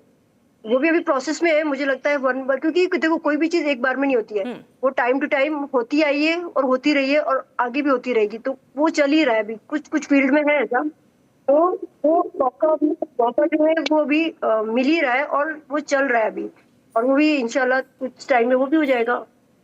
और मैं तो बोलती हूँ आर्म फोर्स से अच्छा मेरे हिसाब से तो कोई भी प्रोफेशन, जो बेस्ट प्रोफेशन है वही है। मैं तो नहीं हूँ, बट मुझे तो अभी भी लगता है कि मुझे होना चाहिए था। अब मैं हलीमा जी से पूछना चाहती हूँ कि हमारे ऑफिसर्स तो हमेशा बहुत रफ एंड टफ लगते हैं और होना भी चाहिए, होते भी हैं, लेकिन अगर हम पर्सनली जानना चाहें कर्नल कुरैशी के बारे में, तो वो घर पे कैसी हैं? मतलब उनके नेचर के बारे में ज़रा आप बताएं, मतलब किस तरह से रहती हैं, उनके खाने पीने के चॉइसेस कैसे रहते हैं, या उनका पूरा लाइफस्टाइल कैसा लगता है आपको? बहुत टाइट स्केड्यूल रहता है या वो रिलैक्स भी करती हैं, या कैसे है? मतलब अगर एक आम नागरिक की नज़र से मैं अगर समझना चाहूँ। हाँ, वो आम नागरिक की तरह रहती हैं, सभी से मिलती हैं प्यार से, किसी से मिलने को कभी मना नहीं करते हैं। खाने पीने का शौक भी है, खुद भी बना लेते हैं और जो भी जरूरत हो, और खाने का भी शौक है और काम करने का भी शौक है। जी, और शाइना जी, हम देखते हैं किस तरह से ऑपरेशन सिंदूर के बाद से जब विंग कमांडर विका सिंह थी वहाँ पर ब्रीफिंग में और कर्नल कुरैशी थी, तो एक तरह से एक बड़ा मैसेज जो गया है कि भारतीय नारी जो है वो सशक्त है, और एक हमारी हिस्ट्री रही है वीरांगनाओं की, ब्रेव वुमेन ऑफ इंडिया। हमेशा से हमने इनके बारे में जाना है और भी जानना चाहिए, और मुझे लगता है कि ये जो एक हमने देखी एक ब्रीफिंग थी, एक बहुत ही इंपॉर्टेंट एंड सेंसिटिव टाइम पे, आपको लगता है कि ये बहुत ही अच्छा एक मूव था और एक बहुत ही बड़ा आंसर था दुश्मन को, पूरे देश को भी, पूरी दुनिया को भी दिखाने के लिए कि भारतीय नारी जो है वो किसके लिए स्टैंड करती है, कैसे स्टैंड अपना ले सकती है? बिल्कुल, जो हुआ है अच्छा हुआ है। मेरे तो जो भी हमारे यहाँ बहनों के सिंदूर मिटे थे उनका बदला लिया, और उनको भी कितनी खुशी मिली कि हाँ भाई हमारा बदला लिया गया, और आगे भी कोई इस तरह से ऐसा होगा तो आगे भी हम बदला लेंगे, और अपने बहनों को खुश रखने के लिए, और जो भी और भी हमारी बहनें हैं उनको भी चाहिए कि अपनी बेटियों को पढ़ाना लिखाना चाहिए, और देश के लिए उनको भी आर्मी या एयरफोर्स में भेजने। जब आप शाइना जी आप देखती आई हैं उनकी ट्रेनिंग भी काफ़ी डिफ़िकल्ट होती होगी, तो कभी आपको भी लगता होगा कि ये कितना एक I know you made of different blood and bone all together, I understand that as an officer, but जब आप देखती हैं कि काफ़ी ज़्यादा एक बहुत प्रेशर भी होता है, अलग अलग जगह ट्रैवल करना होता है, then you have a family also, तो किस तरह से आपने देखा है उनको? क्योंकि जब आप बात आती है वुमेन ऑफिसर की, तो एक बहुत रोल संभालने पड़ते हैं as a professional, as an officer, and then as as someone's wife, as a daughter, as a sister as well. Women officer मैंने देखी है बहुत सारी, मेरी सिस्टर के अलावा और भी वुमेन देखी है। जो वुमेन ऑफिसर है वो बहुत ही ज्यादा डिग्निफाइड, एकदम स्ट्रॉन्ग लेडी है, मतलब वो अपने घर को भी उतनी ही प्यार से चलाती है, अपने हस्बैंड को भी उतनी प्यार से, उनके रिलेशनशिप है, अपने बच्चों को भी एकदम आगे पढ़ाती है, एकदम मतलब इंस्पिरेशनल टॉक के साथ, पूरा एग्जाम्पल के साथ दे के पढ़ाती है, प्लस वो अपनी ड्यूटी भी बहुत अच्छे से पूरी करती है वहाँ पे। और सबसे बड़ी बात है ना, एक बात मैं बोलती हूँ आपको, जो आर्म फोर्सेस है ना, उसमें कोई वुमेन नहीं, वहाँ पे कोई मेल फीमेल नहीं होता है, वहाँ पे पता है आप वुमेन ऑफिसर को भी साहब बोलते हैं। हाँ, कोई डिफरेंशिएट नहीं करते। हम बाहर है ना फीमेल ऑफिसर मेल ऑफिसर बोलते हैं, बट एक्चुअल में आर्मी के अंदर ऐसा नहीं है, वहाँ पे इक्वालिटी है, वहाँ पे दोनों को बराबर का दर्जा दिया जाता है, आप मेल हो या फीमेल हो सबको सर मैडम साहब बोलते हैं वहाँ पे। तो बट ये सारी चीजें बहुत अच्छे से मैनेज करती है। बिल्कुल, वो हमने देखा है तमाम। हम भी जब बातें करते हैं तो बहुत अच्छा लगता है कि हमारे आर्म फोर्सेस में किस तरह का एक कल्चर है और किस तरह का डिसिप्लिन भी है और किस तरह की कमिटमेंट है। लेकिन एक संदेश आप देना चाहेंगी तमाम बेटियों को, भारत की बेटियों को, तमाम अपकमिंग जो यंगस्टर्स हैं जो जाना चाहते हैं फौज में या किसी भी आर्म फोर्स की बात करें या किसी भी क्षेत्र में, आप क्या उनको किस तरह से आप एग्जाम्पल देना चाहेंगे, चाहे कर्नल कुरैशी का एग्जाम्पल हो या अपनी तरफ से आप कुछ कहना चाहेंगे? बिकॉज आज हम भारत की बेटी को देख रहे हैं किस तरह से पूरी तरह से प्रोत्साहन मिल रहा है और हम देख रहे हैं कि हर क्षेत्र में उनको आगे बढ़ावा मिल रहा है। पूरी दुनिया देख पा रही है कि भारत की बेटी का कितनी शक्ति है। यंग जनरेशन को मैं यही मैसेज देना चाहूंगी कि जो यंग जनरेशन है बहुत ही इनोवेटिव है, पूरी हाई टेक्नोलॉजीज इससे पूरी की पूरी इनबिल्ट है। उनको पता है कि जो वर्ल्ड में टेक्नोलॉजी जो चल रही है, पूरी वर्ल्ड इंफॉर्मेशन उनके पास है। वो जेनजी जनरेशन बोलते हैं इनको, इनके पास सब कुछ है, बट थोड़ा सा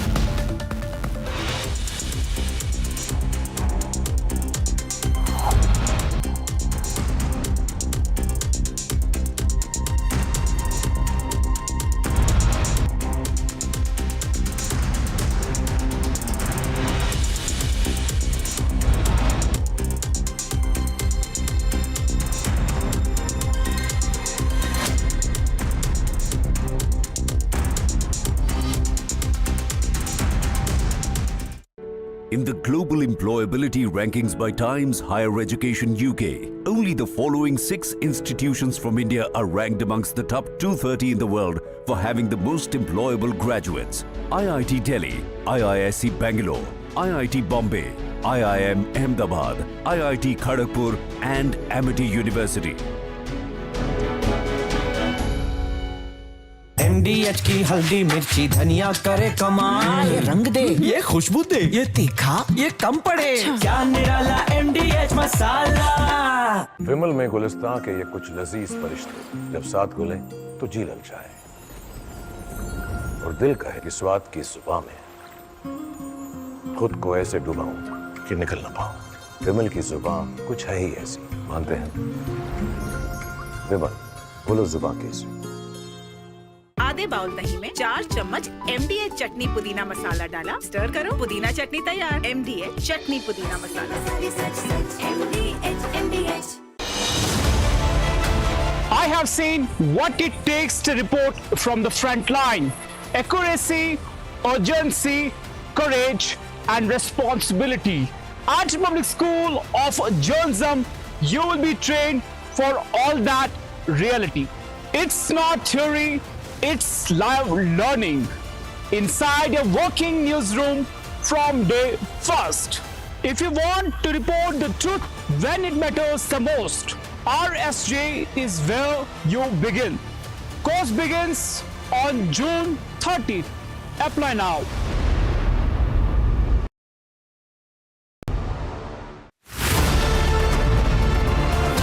We don't just tell you the headlines. Tonight on This Is Exclusive, we tell you why Pakistan is nervous about the conversation between External Affairs Minister Jai Shankar and his counterpart in Afghanistan. A ground report coming in from Afghanistan that tells you that the multi-pronged war still continues.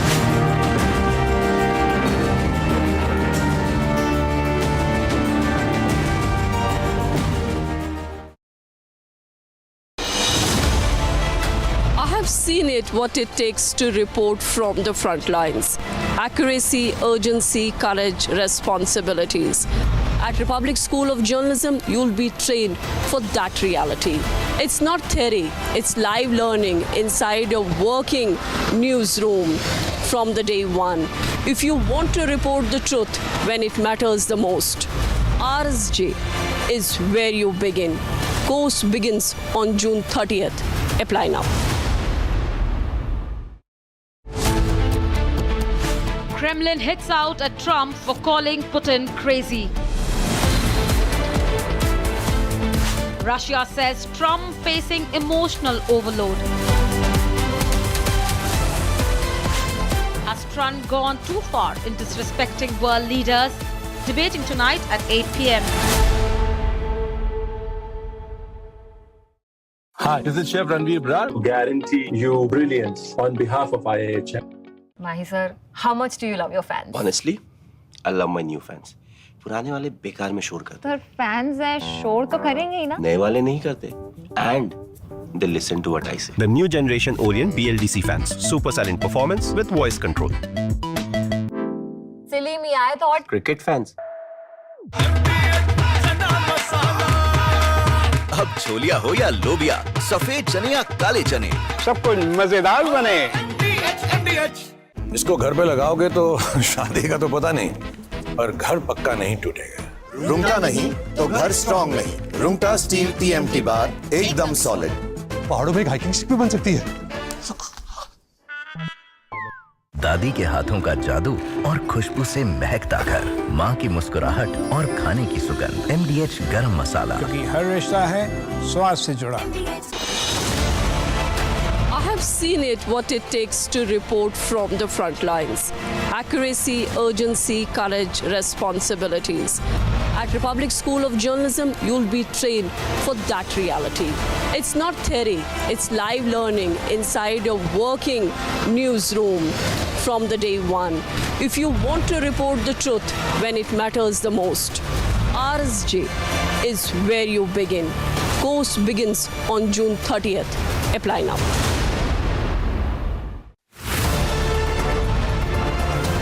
I don't just report from courtrooms on verdicts, I decode them. From breaking news to complex legal verdicts, every word is backed by law. At the Republic School of Journalism, you will learn how to report on legal issues with accuracy and speed. The RSJ Diploma, starting on the 30th of June. Apply now.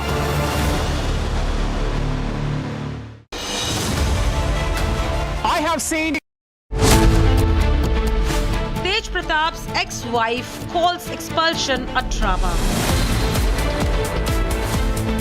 Tej Pratap's expulsion pure political optics. Aishwarya alleges mental trauma from Lalu's family. Debating tonight at 8:30 p.m.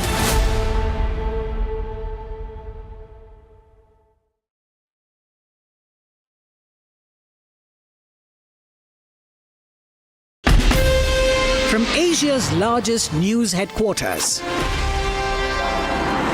setting the agenda for Bharat.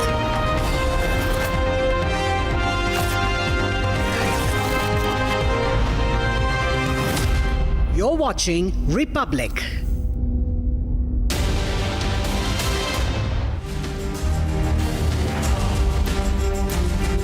Hello, welcome. You're watching the Monday edition of This Is Exclusive. Why exactly is Pakistan so nervous about a call between External Affairs Minister Dr. S. Jaishankar and his counterpart in Afghanistan?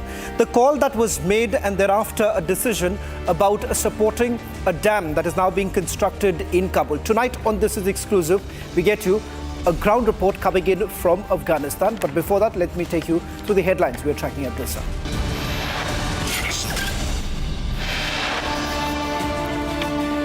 Republic brings the inside story of how Shatut Dam in the next beacon of deepening ties between India and Afghanistan. Exclusive reports coming up. Pakistan in jitters as India fast-tracks the construction of $236 million Shatut Dam. Islamabad stares at multi-pronged war. Shunted, humiliated and left abandoned. This is the reality at Torkham Gate, where thousands of Afghan refugees gather to camp.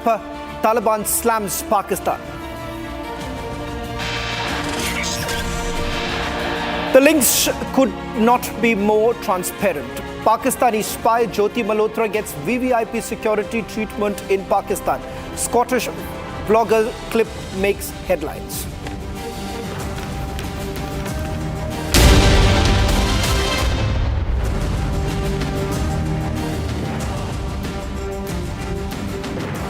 Ladies and gentlemen, it's just not a dam, but a diplomatic weapon. A construction site, but also a symbol of shifting power in South Asia. And above all, it's a lifeline for a country desperate for stability and self-reliance. Now, in the war-scarred Afghanistan, where water has often been as scarce as peace, a new structure is rising on the banks of Kabul River, and it may change everything. The Shatut Dam, funded entirely by India at a cost of about $236 million, isn't just about water. It's about influence and alliances, and asserting presence in a region where every drop carries a geopolitical weight. While India calls it a gift, a token of friendship and development, Pakistan essentially sees it as a potential chokeaholic on a vital resource. The dam, once completed, will provide drinking water to over 2 million people in Kabul and irrigate thousands of hectares of farmland. But it also threatens to tighten the flow into Pakistan, escalating regional anxieties around water security. This report, filed by my colleague Hashmat, a ground report from the heart of this entire project at the dam site in Lalandar Valley and the nearby villages, where the gratitude of locals is palpable, but the geopolitical implications are even more striking. This is just not about infrastructure. This is about strategy, about power, and about who controls the future of South Asia's water.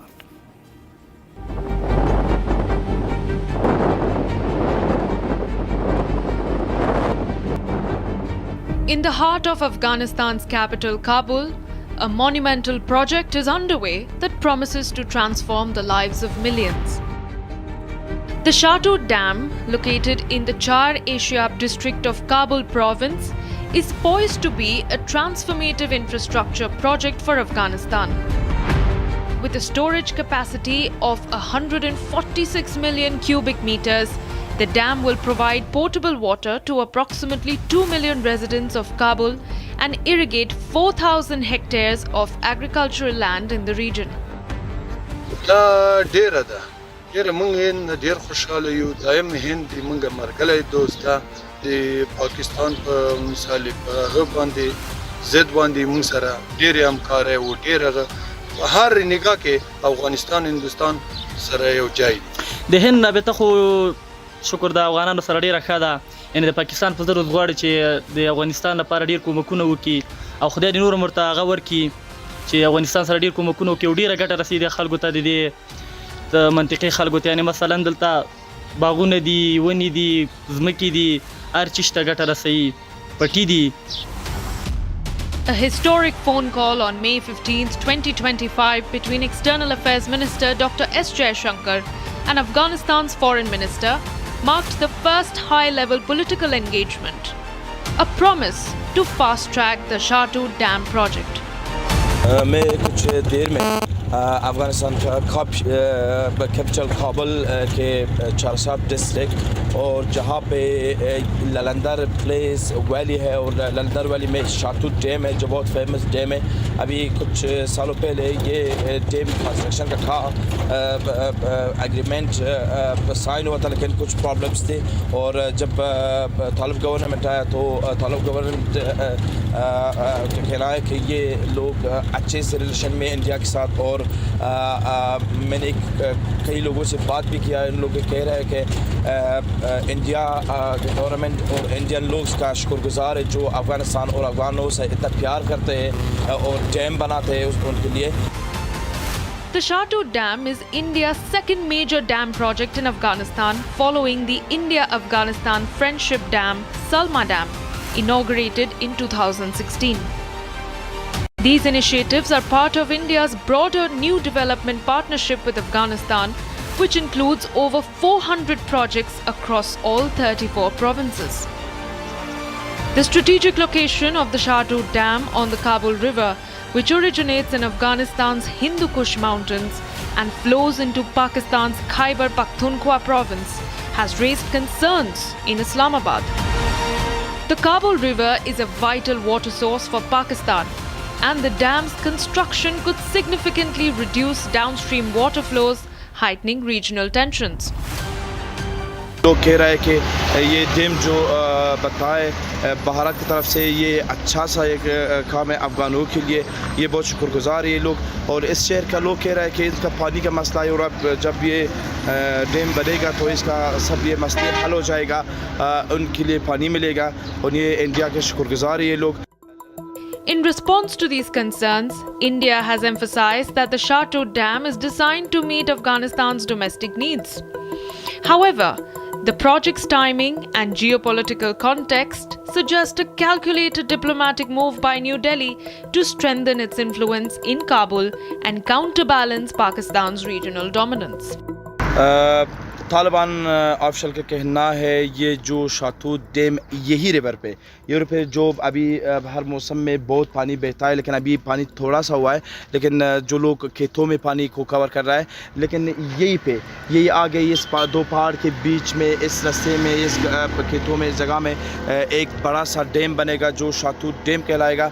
ये शातूत dam Republic government में India और अफगानिस्तान का government ने ये agreement sign किया, लेकिन कुछ problems थे उस टाइम पे जब गवर्नमेंट फॉल हुआ। तो अभी जो तालिब गवर्नमेंट आया है तो ये लोग कह रहे हैं कि पानी को मैनेजमेंट करेगा, और यही जगह पे आप जो ये रिवर देख रहे हैं, और जो अभी लोग खेतों को पानी दे रहे हैं, पानी कम है लेकिन बहुत पानी इधर होता है। और इधर ये पहाड़ जो आप देख रहे हैं तस्वीर में, यही पहाड़ पे इस पहाड़ पे बीच में इस पहाड़ के रास्ते में एक बड़ा सा डैम बनेगा जो शातूत डैम है।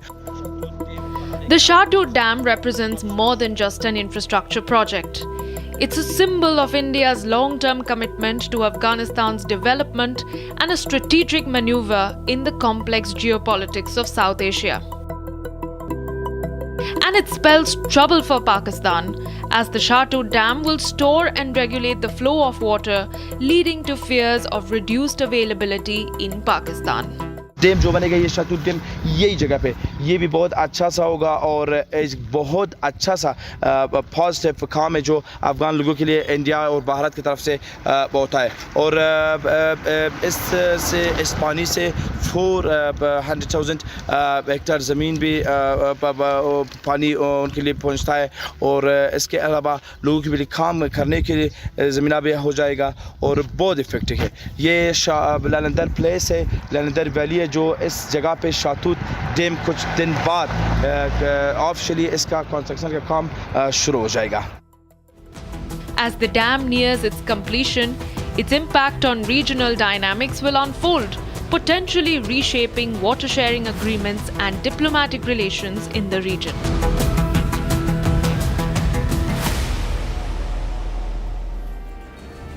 Well, let me now explain why Pakistan is nervous with this entire decision that was taken between India and Afghanistan. The very fact that Kabul River, which basically flows from the Hindu Kush, basically enters Khyber Pakhtunkhwa in Pakistan. Now, it basically merges with the Indus River near Attock. Now, what you see on your screens right now, it originates in the Chitral region. And in Pakistan, it flows west into Afghanistan's Kunar province. It merges with the Kabul River near Jalalabad. Now, there is a strategic importance to it. And what is it? It's the primary tributary of the Kabul River. It essentially contributes up to about 60 to 70% of the total Kabul River flow. And there is no water treaty that essentially governs the flow between Afghanistan and Pakistan. And Kunar, vital for irrigation, drinking and hydropower. Remember, in Kunar, there is no dam that India is building. But having said that, it is understood that there is a tacit understanding between Taliban and India as far as Kunar River is concerned. How exactly is Pakistan really troubled by this? Because the Kabul River, where Shatut Dam is basically being built, it basically flows into Khyber Pakhtunkhwa. And it is, for Pakistan, important for their agriculture, drinking water, and essentially, in terms of 70% of their water flow is now controlled by this. If at all, whenever this dam comes into the picture, it will store, it will regulate the entire flow. And there are fears of reduced availability, particularly in summer months, when Pakistan essentially faces massive water crisis. And that is the reason why, ladies and gentlemen, this particular dam that is now being built at a cost of $236 million will essentially not only help the people in Afghanistan, but also give a strategic leverage to India when it comes to controlling the Kabul River and the flow of the water entering into Pakistan. And that is the reason why, along with the Indus Water Treaty, this dam essentially gives a much more strategic primacy to India. Now, let me just tell you how both of them basically come together, and that's where the Indus Water Treaty also will come into the picture. This map that you see on your screen, it highlights the entire Indus basin. Main Indus River, which basically is flowing from Tibet, Ladakh, and it enters into Pakistan. Its major tributaries are Jhelum, Chenab, as well as Ravi, Beas, and Satluj. And there is, once again, you have the Kabul River merging. So you have the entire flow that is coming in all the way from Afghanistan. The control of it still lies with Kabul, and the fact that if at all Kabul comes and takes into consideration what India essentially wants. Remember, this could essentially mean more trouble for the Pakistanis. Now, the entire river system is further fed by the Kunar River. Now, the Kunar River is, again, a powerful tributary that originates in Pakistan's Chitral region, and it flows westward into Afghanistan and, again, rejoins the Kabul River near Jalalabad. Now, what you see right now on your screens, that's exactly what we are explaining, because it essentially contributes up to 70% of its total flow, and there is no formal water treaty that exists between Afghanistan and Pakistan. So it basically leaves Islamabad with absolutely no legal recourse if the upstream projects like the Shatut regulates or restricts the downstream flow, and this, in fact, has the geopolitical implication as well, since India's role in funding the dam is viewed by Pakistan as a strategic move to deepen its influence in Afghanistan and also assert pressure in an already fragile hydropolitical landscape. And the Shatut project, much like the earlier India-funded Salma Dam, symbolizes the growing relationship between India and Afghanistan.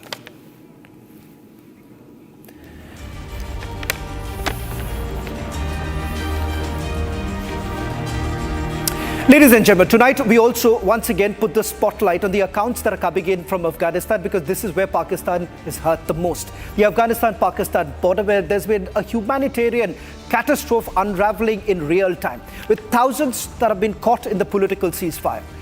These are not terrorists or criminals, but families, men, women, children, some born and raised in Pakistan. Suddenly they've been uprooted, tossed across the border with absolutely nothing. Despair packed into plastic bags. At the heart of this crisis is Pakistan's ongoing deportation drive targeting Afghan refugees. A cold, calculated move that has stripped people of homes, dignity, even their basic human rights. No warning, no compassion, just the brute force of a state machinery that's pushing its own burden over the fence. This is the story from the Torkham gate near the Durand border.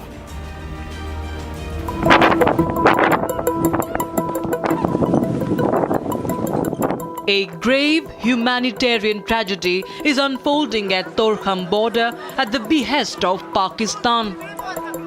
Imagine being chased out from the country where you were born, asked to leave behind home, belongings and dignity. This is exactly what Pakistan did to thousands of Afghan refugees, throwing them to the other side of the border and left to suffer. These visuals expose Pakistan's cruel face at Torkham border of Pakistan-Afghanistan. There is no food, no clean water, no electricity, only deafening silence of abandonment. Pakistan's deportation drive has turned into a humanitarian nightmare. Families who once owned a house in Pakistan are now being left crouched up in makeshift tents. A lifetime of savings and memories reduced to a few torn suitcases, now packed into small trucks. कारोबार पादस वराना जिंदगी राना पादस वो ठोला corona दासे duck पादस वो वाला चे सामान पे की कम सामान पूरो तो आगा सामान पे की पादस हो बस रब दाने वाला वाली यार बस सामान छोड़ा और निकल जाओ दा खबर असर कवले वाला चे खजे जानता वाला वाले मुंगे जानता वाला उलो तंगे वाला के वाला Afghan refugees say that they were thrown out overnight.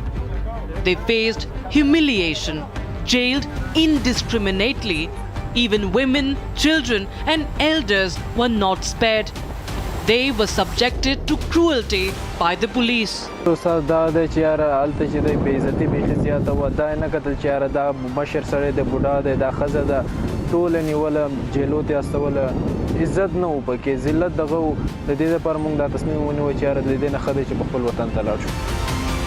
On the Afghan side, the Torkham Commissioner confirms improved transit and movement. But he makes it clear both nations must keep trade and humanitarian channels open.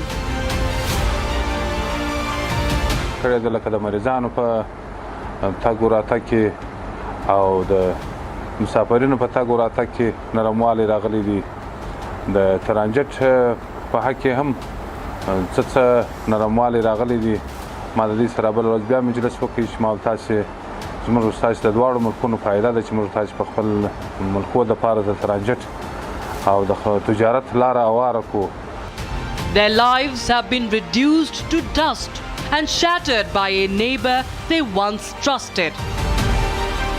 Now at the camp, survival is the only goal.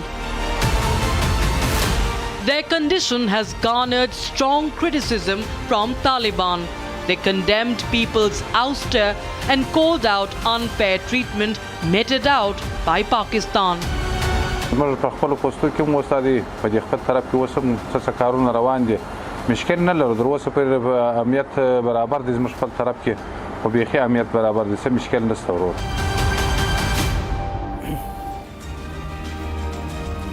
Ladies and gentlemen, a viral video has emerged showing Haryana-based travel vlogger and Pakistani spy Jyoti Malhotra surrounded by at least 6 armed men during her visit to Lahore's Anarkali Bazaar. Now, this video that you see on your screens was captured by a Scottish YouTuber named Callum Mill. The footage basically reveals Malhotra being flanked by security personnel wielding AK-47 rifles and donning jackets with the phrase "no fear." This incident has intensified scrutiny of Jyoti Malhotra, who was arrested in May on charges of espionage for allegedly sharing sensitive information with Pakistan's inter-services intelligence, that's the ISI. Investigations suggest she maintained encrypted communications with the ISI operatives and made multiple visits to Pakistan between 2023 and 2025, and this is one such visit. Authorities are essentially examining her electronic devices and financial records to ascertain the extent of her alleged activities. Tonight, ladies and gentlemen, I'm joined by Callum Mill. He's also a YouTuber. In fact, he was present there. This video that has been doing the rounds today was shot by Callum Mill. Callum, thank you very much for speaking to Republic TV. I want to ask you, you were present there, and this Indian YouTuber who has now been arrested was spotted being accompanied by armed men. Help us understand, when was this recorded? What did you see? This video was recorded approximately 2 months ago, but I just want to make it clear that Jyoti was with other Indian travellers. It was like a group, so it's like getting protocol in Pakistan isn't abnormal. It's not abnormal to see people with full protocol. Callum, you said that there was some sort of a protocol. Help us understand, because I just saw clarification that you have now put out saying that this is normal in Pakistan. What do you mean by normal? These are armed men who are accompanying the YouTubers, which essentially means that there has been some sort of an understanding with the authorities present there. Why exactly would an ordinary YouTuber in Pakistan actually move around the streets of Karachi, Islamabad, Rawalpindi, and that too without, that too all by themselves and not with armed men? But everyone has a different opinion on how they feel. So if someone feels unsafe, then they can certainly request protocol. So I think the Indian and Pakistan relationship, as you know, is not great. Therefore, I don't know, the Jyoti or these people, they could have requested the protocol. I want you to also help us understand, because I see in this longer video that you have put out, you basically reach out. What is it that you did ask at that point in time, and what was unusual in this? Well, I noticed the gunman, which I'm going to say I found a little bit strange, because I travel in Pakistan a lot and I find it very safe. However, when I spoke to her, I was just curious, like, who she was, and she told me that she's from India, and asked me if I had been to India, and that I should go to India, that India is a great country. And then I also asked her about how she felt about Pakistan and the culture and the hospitality, which she confirmed that it's fantastic. Since you've been traveling in Pakistan and you say that you have rejected this kind of an offer that was given to you, that you also were given the offer that you can take along with your armed men. Whom were you in touch with, and who are these people who are making these kind of offers to you? Well, I've not been in touch with anyone. It could be anything. I could be walking up the street in Pakistan and maybe a policeman or someone would say to me, "Are you okay? Like, do you want us to come with you?" Just for extra, just to help me out and for extra security. But like I said, I find Pakistan to be a great place to travel. I've never felt unsafe in Pakistan. But on social media, there seems to be this misunderstanding where I'm saying that Jyoti's got these gunmen because she must be like in touch with the security services, and that's not the case. I'm just saying that I personally don't know, but maybe she has requested it. Like I says, the relationship between Pakistan and India isn't great, so maybe they requested it, or maybe the government said, "Let us give you protocol just in case." So it could be anything. I'm not saying that she's in touch with Callum, we're not asking Pakistan. whether I'm sure you did not know what was the purpose of that visit. That's not what my intention was here. But I wanted to know that whether this was usual or this was an unusual request, because you are saying that you never asked for it and you have a choice of not taking it. So it is a choice that they perhaps made of taking along with them armed gunmen, and this was provided to them by someone in Pakistan whom you are saying that you're not very sure. Yeah, well, I think that I've also been in Srinagar, for example, and I was asked if I wanted the police who had guns on them to accompany me around Jammu and places like that. So it's not uncommon in India as well as Pakistan. Well, thank you very much, Callum. The YouTuber who had filmed this, and this has now become the biggest talking point. Thank you very much, Callum, for joining us on this broadcast. Thank you. Well, that's all that we could pack in this edition of This Is Exclusive. Coming up, the trending on the other side.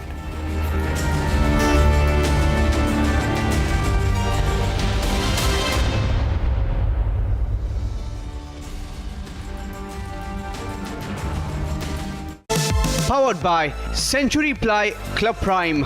Raho befikar.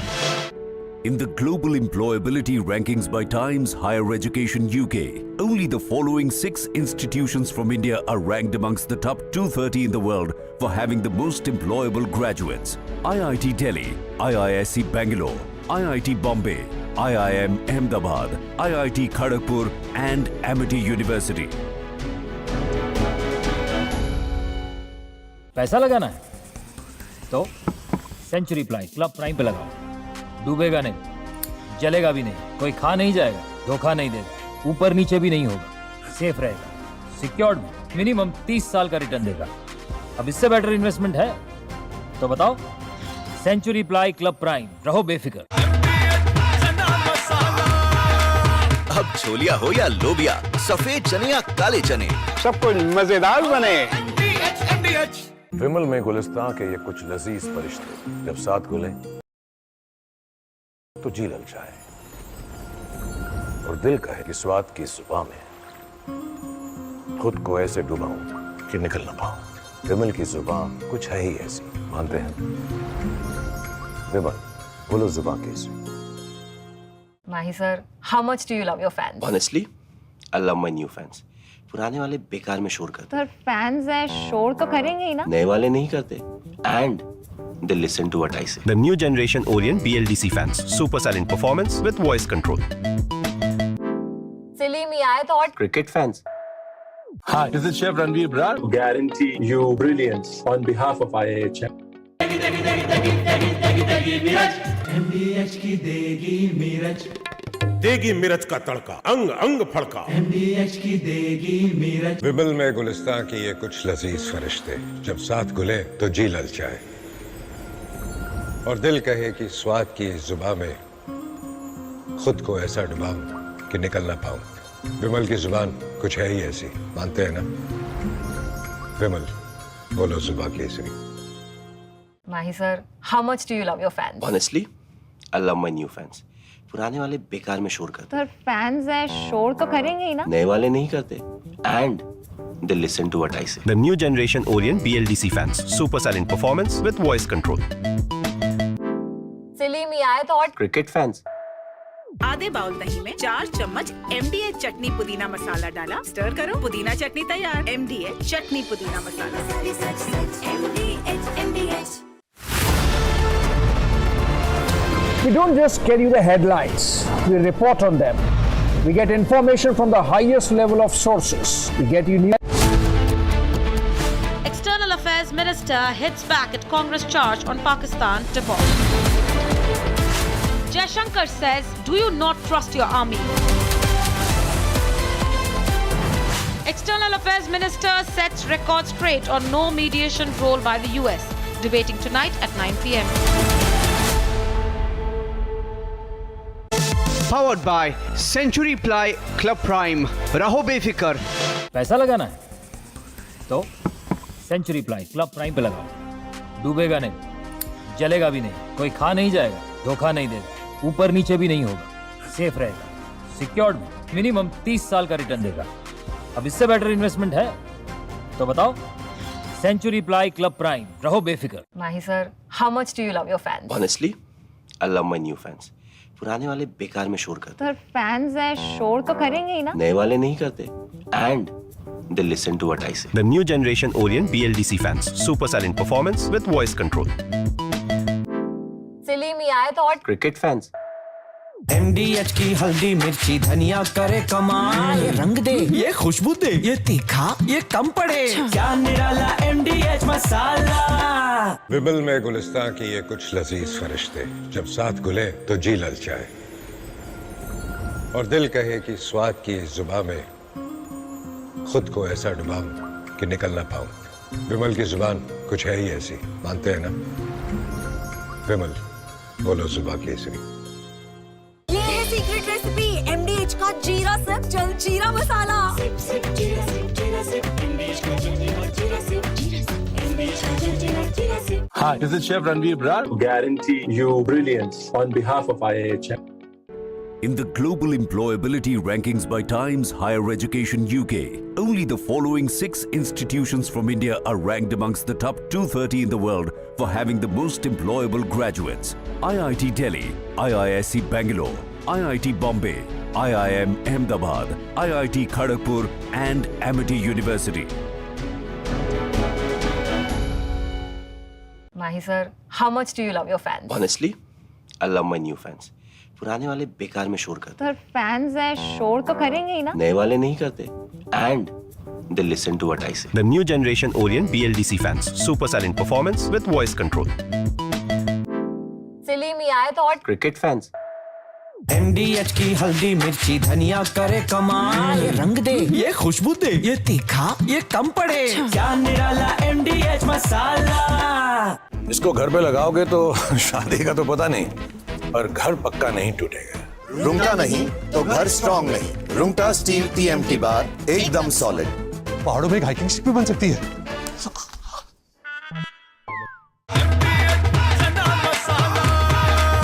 अब छोलिया हो या लोबिया, सफेद चने या काले चने, सब कुछ मजेदार बने। I have seen what it takes to report from the front lines. Accuracy, courage, urgency and responsibility. At Republic School of Journalism, you will be trained for that reality. It is not theory. It is live learning from inside a working newsroom from day one. If you want to report the truth when it matters the most,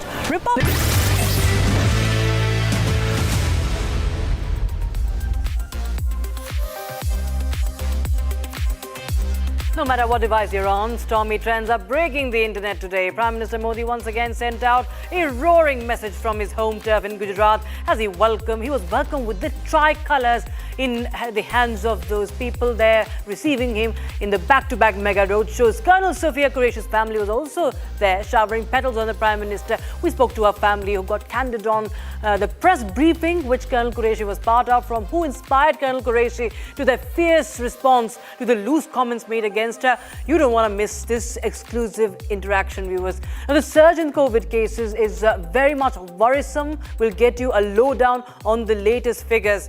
And the latest viral comment of Donald Trump on Vladimir Putin and how Kremlin has hit back at the US president. Not just that, the latest buzz around Dhoni's retirement. All that and more on Trending with me, Rakshita Mishra.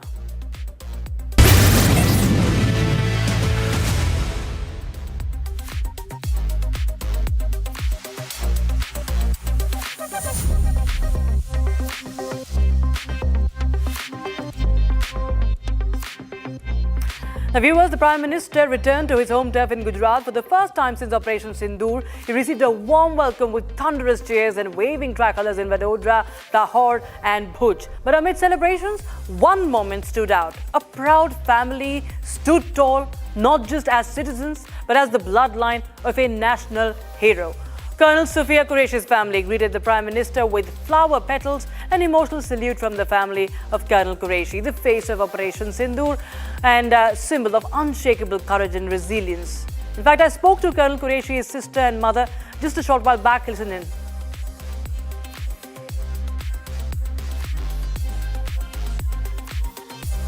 It's a great honor to have Colonel Sophia Qureshi's family members on the show this evening today, and I have with me Shaina Qureshi and Colonel Qureshi's mother, Halima Qureshi. Thank you so much, ladies, for joining us on Republic. And Shaina जी, आज हमने देखा जब प्रधानमंत्री rally में थे, road show में थे, आपके अब परिवार वहाँ पर मौजूद था। कर्नल कुरैशी की आप बहन हैं, उनके जो ब्रदर हैं वो भी वहाँ पर थे और काफ़ी ज़ोरों शोरों से स्वागत किया। लेकिन जिस तरह से हम देख रहे हैं कि कर्नल कुरैशी को लेकर चर्चा है, भारत की बेटी जो हैं उनको लेकर लंबे वक्त से इतनी चर्चाएं हुई हैं, खासकर ऑपरेशन सिंदूर के बाद। आपको कैसा लगता है जब आप देखती हैं कि उनकी इतनी चर्चा आज के समय पे होती है? एक्चुअली जो ऑपरेशन सिंदूर है उसका जो ब्रीफिंग का जो फेस है वो मेरी सिस्टर कर्नल सोफिया कुरैशी और विंग कमांडर व्योमिका सिंह, लेकिन ये एक फेस है दोनों पूरे इंडियन आर्मी के, कि इसमें जो मेन जो बिहाइंड में जो लोगों ने काम किया है वो आर्म फोर्सेस है, डिफेंस आर्म फोर्सेस है, और जो तीनों फोर्सेस से मिलने काम किया, बीएसएफ ने काम किया है, सीआरएफ है, आईएफएसएस, बहुत सारे जो फोर्सेस से जुड़ के जो टीम बनती है, ये उनको उन्होंने ब्रीफिंग की है। तो ये एक बहुत बड़ी बात है कि फीमेल वुमेन ऑफिसर को ये मौका मिला ब्रीफिंग करने का, तो ये एक बहुत बड़ा अचीवमेंट है वुमेन ऑफिसर्स के लिए।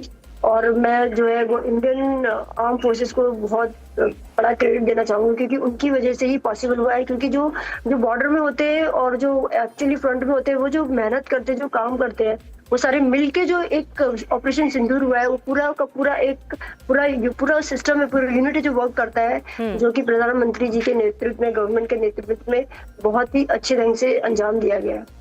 जी, और मैं हलीमा जी से भी एक सवाल करना चाहूँगी। हलीमा जी, अगर आप सुन पा रही हैं मेरे को, हम देख रहे हैं कि सब लोग बातें कर रहे हैं भारत की बेटी कर्नल कुरैशी के बारे में, उनके बारे में यंगस्टर्स जानना चाह रहे हैं, पूरे सोशल मीडिया में उनकी वाहवाही हो रही है, उनकी कहानी सब लोग अब और भी ज़्यादा जिज्ञासा हो गई लोगों को जानने के लिए। लेकिन आप जब वो जाती हैं असाइनमेंट पे, जब हम देखते हैं कि जब वो इस तरह चाहे वो एक्सरसाइज हो या फिर जिस तरह से उन्होंने कम्युनिकेशन संभाला ऑपरेशन सिंदूर का, उससे बचपन जैसे आप शुरू से देख रही हैं उनको, जब से वो अफसर बनी है, आप उनको क्या कहती आई हैं? क्या आप एक माँ के एक रोल में आपने क्या कुछ उनको समझाया है? किस तरह से डायरेक्शन देने की कोशिश की है?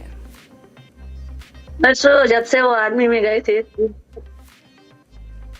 ईमानदारी से काम करना है और डरने की बात नहीं है। हम सब साथ में हैं और उनके मम्मी डैडी भाई बहन सब साथ में है, कोई ऐसा नहीं है कि हम लोग न रहे। इसी वजह से उनको जो है हौसला मिलता रहा और हम लोग उनके साथ देते रहे हमेशा, जी अभी अपना काम करती रही।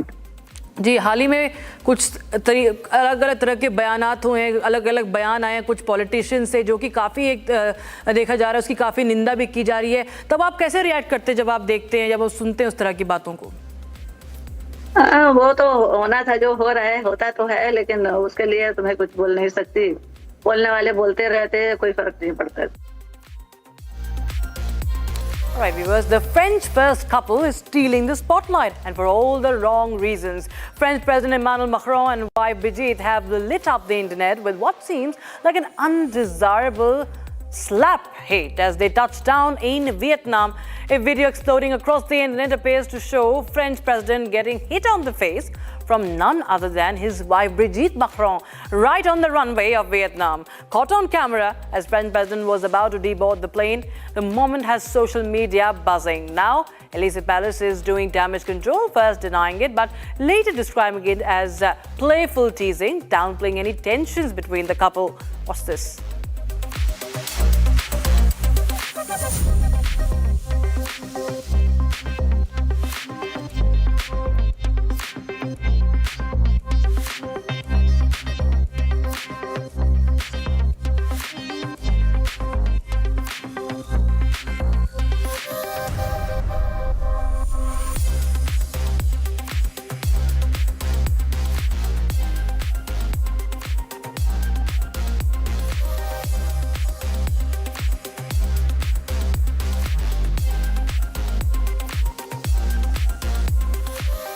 So the internet has gone wild and everyone has their own theories about this. Take a look how the social media is buzzing and reacting to this viral video.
In the latest episode of the Yadav family saga, politics just got personal and messy. RJD chief sacked his son Tej Pratap Yadav from the party and the family, and after which Tej Pratap's wife, estranged wife, broke her silence on his affair and his subsequent expulsion from the political party, making some explosive claims about the Lalu Yadav family, turning up the heat and adding fuel to this fiery feud. Politics, power and plenty of personal punches. This drama is far from over. Take a listen to this conversation my colleague Prakash had with Aishwarya Rai, who is Tej Pratap's estranged wife.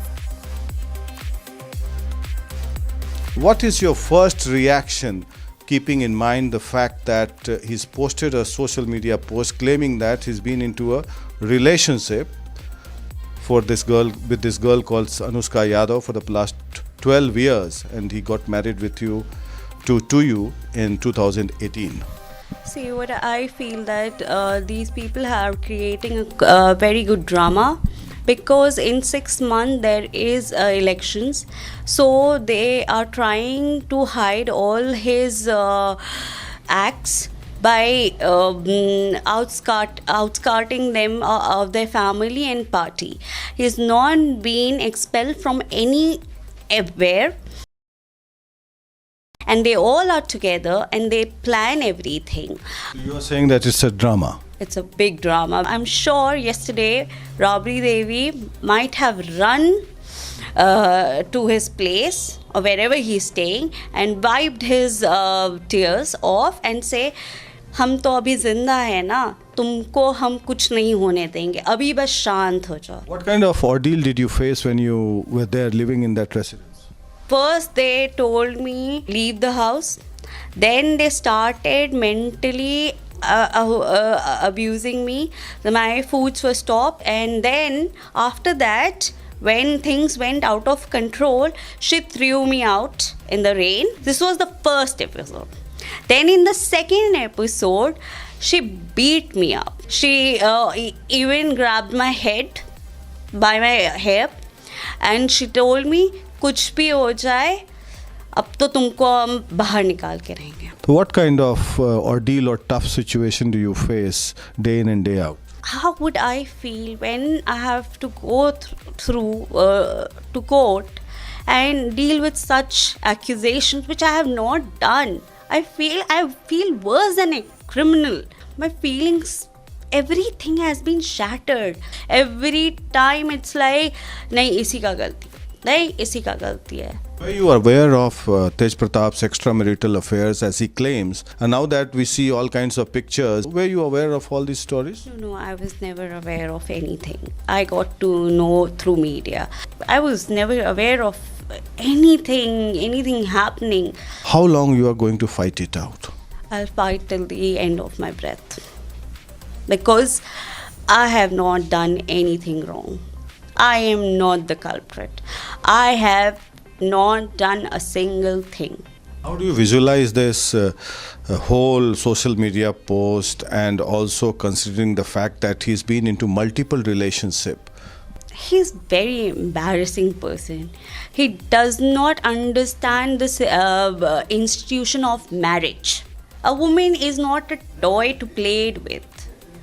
A woman is a human being who holds two houses together. It's not something that उसके साथ खेल के उसको फेंक दो. He's humiliating the system of marriage. What do you want from Lalu Yadav? He's talking about expelling his son. Why didn't he expel his son when I was beaten up? He was the one who instigated the plan to Rabri Devi to beat me up. Where was he then? What kind of punishment do you seek for Tej Pratap Yadav?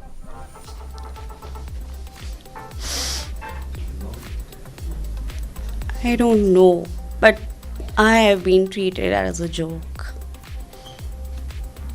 Now viewers, in a proud moment, Harshita Kadyan of Rohtak has secured All India ranked 3rd in CDS exam. With unwavering discipline, dedication and determination, Harshita is now set to don the coveted uniform of the Indian Army officer. A history honours graduate from Delhi University, Harshita comes from an academic family, and her journey from the classroom to cantonment is inspiring young Indians across the country. I spoke to Harshita Kadyan just a while ago. Listen in.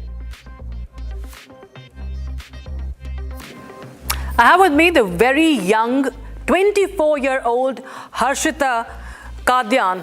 She's from Rohtak and she has secured All India rank of 3rd position. She is 3rd All India rank in CDS exam, CDS 2025, and all set to join the Indian Army, literally breaking the barriers, and she does everyone proud in the country. Women like me, women, all of you are watching here. Congratulations, first of all, Harshita, for this achievement. And of course, the first question, as it always goes, how does it feel to, now you're all set to don the uniform. You've secured the All India rank number 3. Ma'am, it definitely feels really good. I have been able to make all my parents proud and all the family members proud, and it is definitely a moment of joy in the family, and it definitely feels really nice. So when did you really plan that you wanted to become an army officer, or you wanted to join the defense forces? What was your inspiration? Dream of my grandparents that I join the armed forces and become an army officer, and it was their dream that instilled in me the passion and the drive to work hard towards this dream. So did any of ever did you feel that there was any sort of when it comes to women in such such fields, there is always some sort of skepticism also, if you see cynicism also. So how important was the role of your family? If you could elaborate on that, Harshita. Definitely, because in India there is a certain pressure on women to get married and to start a family. However, my family has always supported me in my studies, and they have given me ample time towards my studies. And I used to spend almost 9 to 10 hours a day in my studies, and it definitely requires dedication from the side of the family as well to provide this much space to their girls to be able to study freely and not be worried about anything else. So it's very rigorous when one goes through the SSB interview as well. So how are your preparations for all these exams, and how did you really go about this? Ma'am, I feel that first of all for the SSB I took coaching from a institute, Amas Institute in Noida. And as far as other things are concerned, I feel the personality development which happens throughout the childhood is something which is tested during the SSB. So I have always been participating in various MUNs and youth parliaments and debate competitions throughout my school and colleges. So I feel that played a very important role in instilling confidence and a kind of a personality which the army looks forward to. In addition to that, I have also been a sports person. I have played nationals in athletics, 400 meters. So I feel that my upbringing and my overall experiences helped me in the SSB. And now viewers, on the 26th of May 2014, Prime Minister Modi took oath as India's 14th Prime Minister. Today he completes 11 years in office. While addressing a mega rally in Gujarat, Prime Minister Modi referred to the personal milestone and said Gujarat's people placed their faith in him first. Listen in.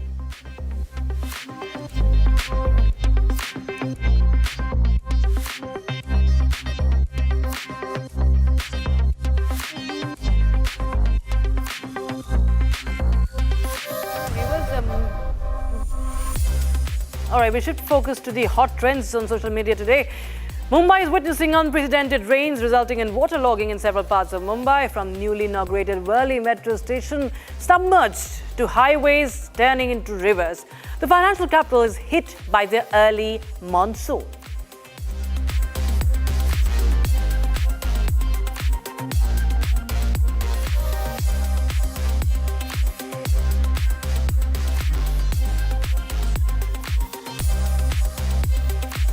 Video from Disneyland Paris is breaking the internet now, showing Disney character Goofy performing Bhangra in front of an enthusiastic crowd. The culturally vibrant moment sparked widespread appreciation online for a joyful representation of Indian culture in global stage.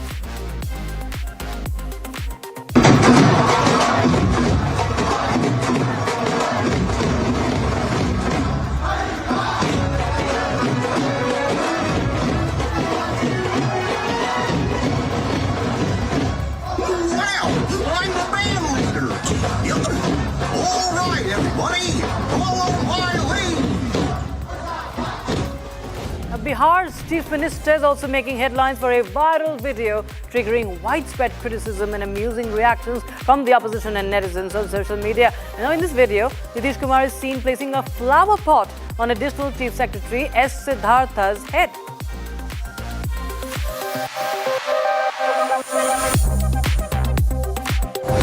Moving on, Zepto CEO and co-founder Adit Palicha has alleged that a CFO of a rival company is running a smear campaign against him.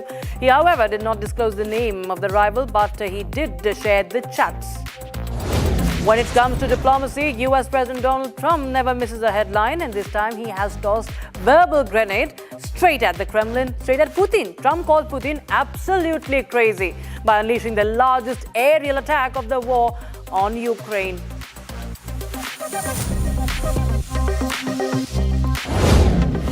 Pakistan embarrasses itself again. Pakistan's military leadership tried to pass off a 2019 image from a Chinese military drill as a proof of a strike against India, falsely presenting it as evidence of success from a recent conflict. Now, their stunt is exposed in front of the world, leaving them red-faced.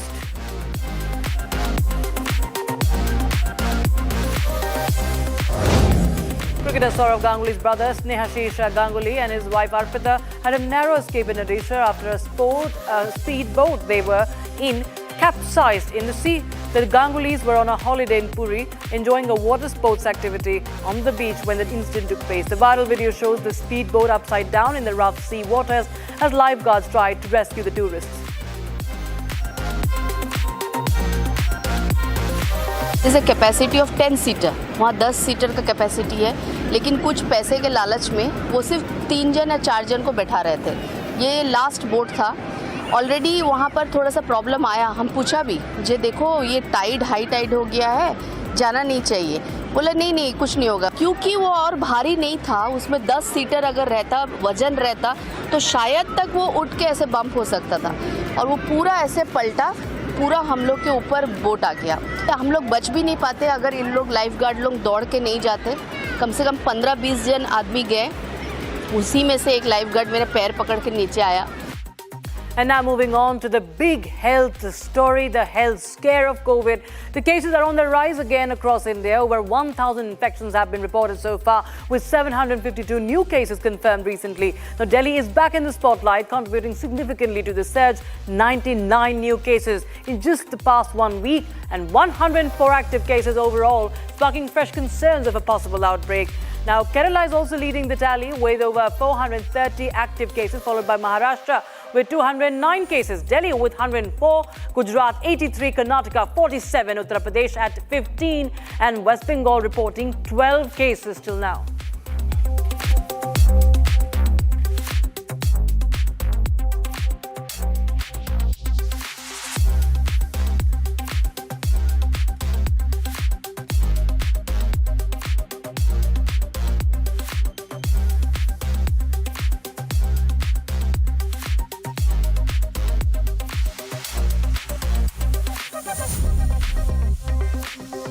And as we come to the conclusion of this edition of Trending, we leave you with these powerful visuals that Indian Air Force has shared to mark the anniversary of Operation Safed Sagar. It was the code name for IAF's operation conducted in support of Indian Army's Operation Vijay. The operation aimed to flush out the Pakistani intruders who had attacked Indian positions along the line of control in Kargil sector.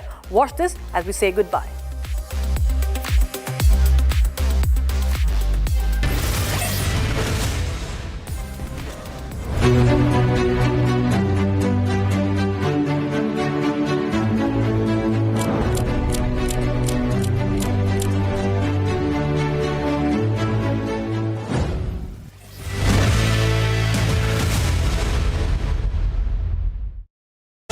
Powered by Century Ply Club Prime. Raho befikar. In the global employability rankings by Times Higher Education UK, only the following 6 institutions from India are ranked amongst the top 230 in the world for having the most employable graduates. IIT Delhi, IISc Bangalore, IIT Bombay, IIM Ahmedabad, IIT Kharagpur and Amity University. पैसा लगाना है तो century ply club prime पे लगाओ। डूबेगा नहीं, जलेगा भी नहीं, कोई खा नहीं जाएगा, धोखा नहीं देगा, ऊपर नीचे भी नहीं होगा, सेफ रहेगा, सिक्योर्ड भी, मिनिमम 30 साल का रिटर्न देगा। अब इससे बेटर इन्वेस्टमेंट है तो बताओ। सेंचुरी प्लाई क्लब प्राइम, रहो बेफिक्र। अब छोलिया हो या लोबिया, सफेद चने या काले चने, सब कुछ मजेदार बने। विमल में गुलिस्तां के ये कुछ लजीज फरिश्ते जब साथ घुले तो जी ललचाए और दिल कहे कि स्वाद की जुबान में खुद को ऐसे डुबाऊं कि निकल ना पाऊं। विमल की जुबान कुछ है ही ऐसी, मानते हैं? विमल, बोलो जुबान कैसी? दादी के हाथों का जादू और खुशबू से महकता घर, माँ की मुस्कुराहट और खाने की सुगंध। MDH गरम मसाला, क्योंकि हर रिश्ता है स्वाद से जुड़ा। I have seen what it takes to report from the front lines. Accuracy, courage, urgency and responsibility. At Republic School of Journalism, you will be trained for that reality. It is not theory.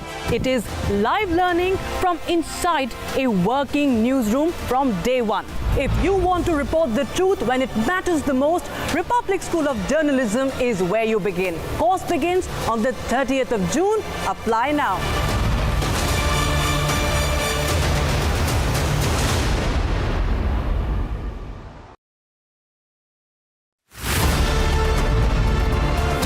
We don't just get you the headlines, we report on them.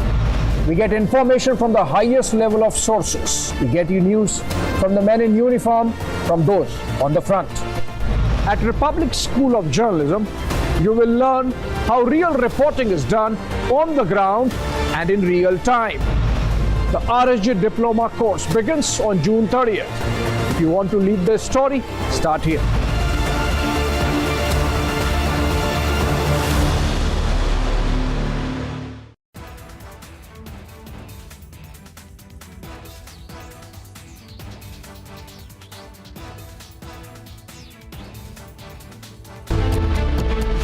Kremlin hits out at Trump for calling Putin crazy. Russia says Trump facing emotional overload. Has Trump gone too far in disrespecting world leaders? Debating tonight at 8 p.m. Tej Pratap's ex-wife calls expulsion a drama. Tej Pratap's expulsion pure political optics. Aishwarya alleges mental trauma from Lalu's family. Debating tonight at 8:30 p.m. Powered by Century Ply Club Prime. Raho befikar. Hi, this is Chef Ranveer Brar. Guarantee you brilliance on behalf of IIHM. पैसा लगाना है तो century ply club prime पे लगाओ। डूबेगा नहीं, जलेगा भी नहीं, कोई खा नहीं जाएगा, धोखा नहीं देगा, ऊपर नीचे भी नहीं होगा, सेफ रहेगा, सिक्योर्ड मिनिमम 30 साल का रिटर्न देगा। अब इससे बेटर इन्वेस्टमेंट है तो बताओ। सेंचुरी प्लाई क्लब प्राइम, रहो बेफिक्र। ये है सीक्रेट रेसिपी MDH का जीरा सिप जल जीरा मसाला।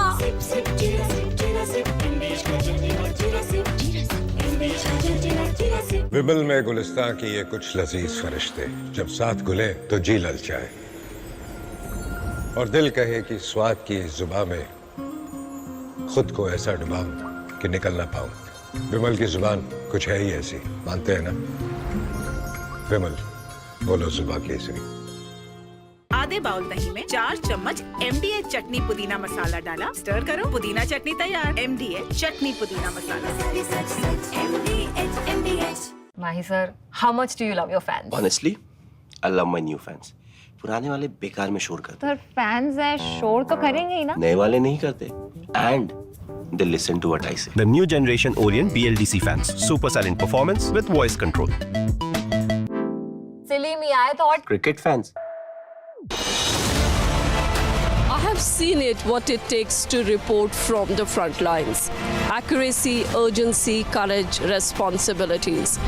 At Republic School of Journalism, you'll be trained for that reality. It's not theory, it's live learning inside a working newsroom from the day one. If you want to report the truth when it matters the most, RSG is where you begin. Course begins on June 30th. Apply now. I have seen what it takes to report from the front lines. Accuracy, courage, urgency and responsibility. At Republic School of Journalism, you will be trained for that reality. It's not theory, it's live learning from a working newsroom from day one. If you want to report the truth when it matters the most, Republic School of Journalism is where you begin. Courses begin on 30th June. Apply now.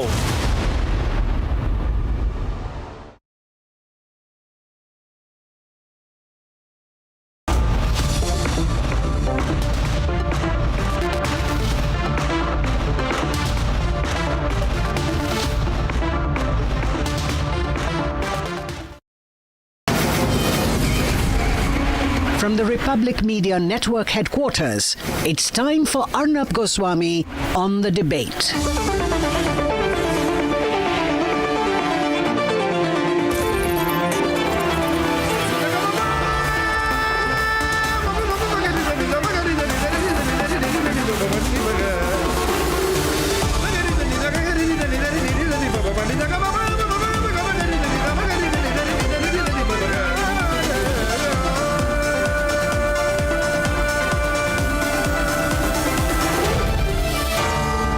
Arnab Goswami on the debate.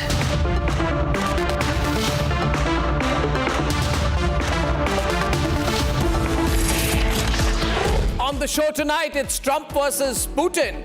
And Putin's given it back to Trump in a way I think Trump deserves it.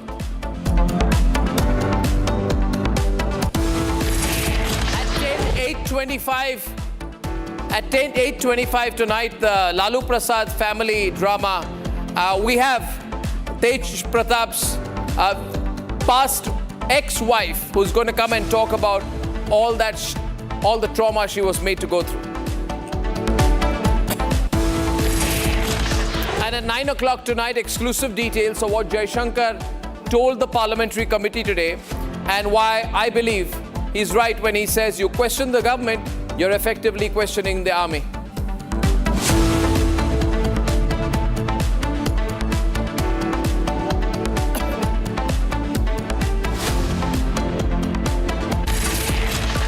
And on top tonight, I want to talk a little bit about why, in my view, Donald Trump is failing very badly and why he, in his own words, does not have the cards. Donald Trump, you don't have the cards. You're a leader of a country with a 36 trillion debt. Remember that every morning you wake up. You do not have the cards. And Putin just reminded you, Donald Trump, that you don't, in exactly the way that Trump told Zelensky. Now, the fact is, Putin has told Trump he does not hold the cards. And there is something deliciously patronizing in the way in which Vladimir Putin hit Donald Trump back hard and really hard today after Trump called him completely crazy to be bombing Ukraine last week. Putin said that Trump's reactions were proof of his emotional overload. In other words, according to Putin, Trump is not in control of his speech or his mind because he's getting anxious and worked up at not being able to get the foreign policy successes he so desperately wants. Because, you see, America is failing economically and Trump has to distract the attention of Americans into some foreign policy victory. But he's not getting any victory there either. There too, Trump is a failure. And you know what? Putin is dead right. Americans should realize that their president is getting frustrated because solving global problems requires you to be much more than a business bully on an American fiction TV program where you can fire everyone you want and anytime you want. You can't say you're fired to the South African president in the same way that you spoke to the Ukrainian. South Africa is a BRICS country, a major economy. And you can't talk down to every world leader and expect to get a deal done. Deals don't happen if you have disrespect in your tone. And what Trump needs to realize, and if he doesn't realize this now, 6 months from now, he will be made to realize it, that he is not the only elected leader in the world answerable to his voters. Others too are. Everyone is not a North Korean dictator who will happily fly down to Singapore to take selfies with you, Mr. Trump. Trump must accept it. Fact is, and he's going to hate anyone who says this to him. But the American people know this, and if they don't, someone outside America has to tell them, Donald Trump has taken on more than he can chew and he's failing. It's absurd to openly claim to want to build casinos and hotels and spas in Gaza. To go running and begging after Iran, even after they've snubbed you, because you desperately want that victory on foreign policy when your economy is failing. And so you're ready to do business with an ex-terrorist who had $100 million on his head from the CIA. And now you are saying, I'm going to help you run Syria because the Saudis have told me to? You completely sacrifice any ounce of self-respect a nation should have. You get a 400 million plane free from the Qataris and then deny that you're going to use it. What a lie. And as you fail across the world, you come back to America and try to sue Harvard University and you get sued back.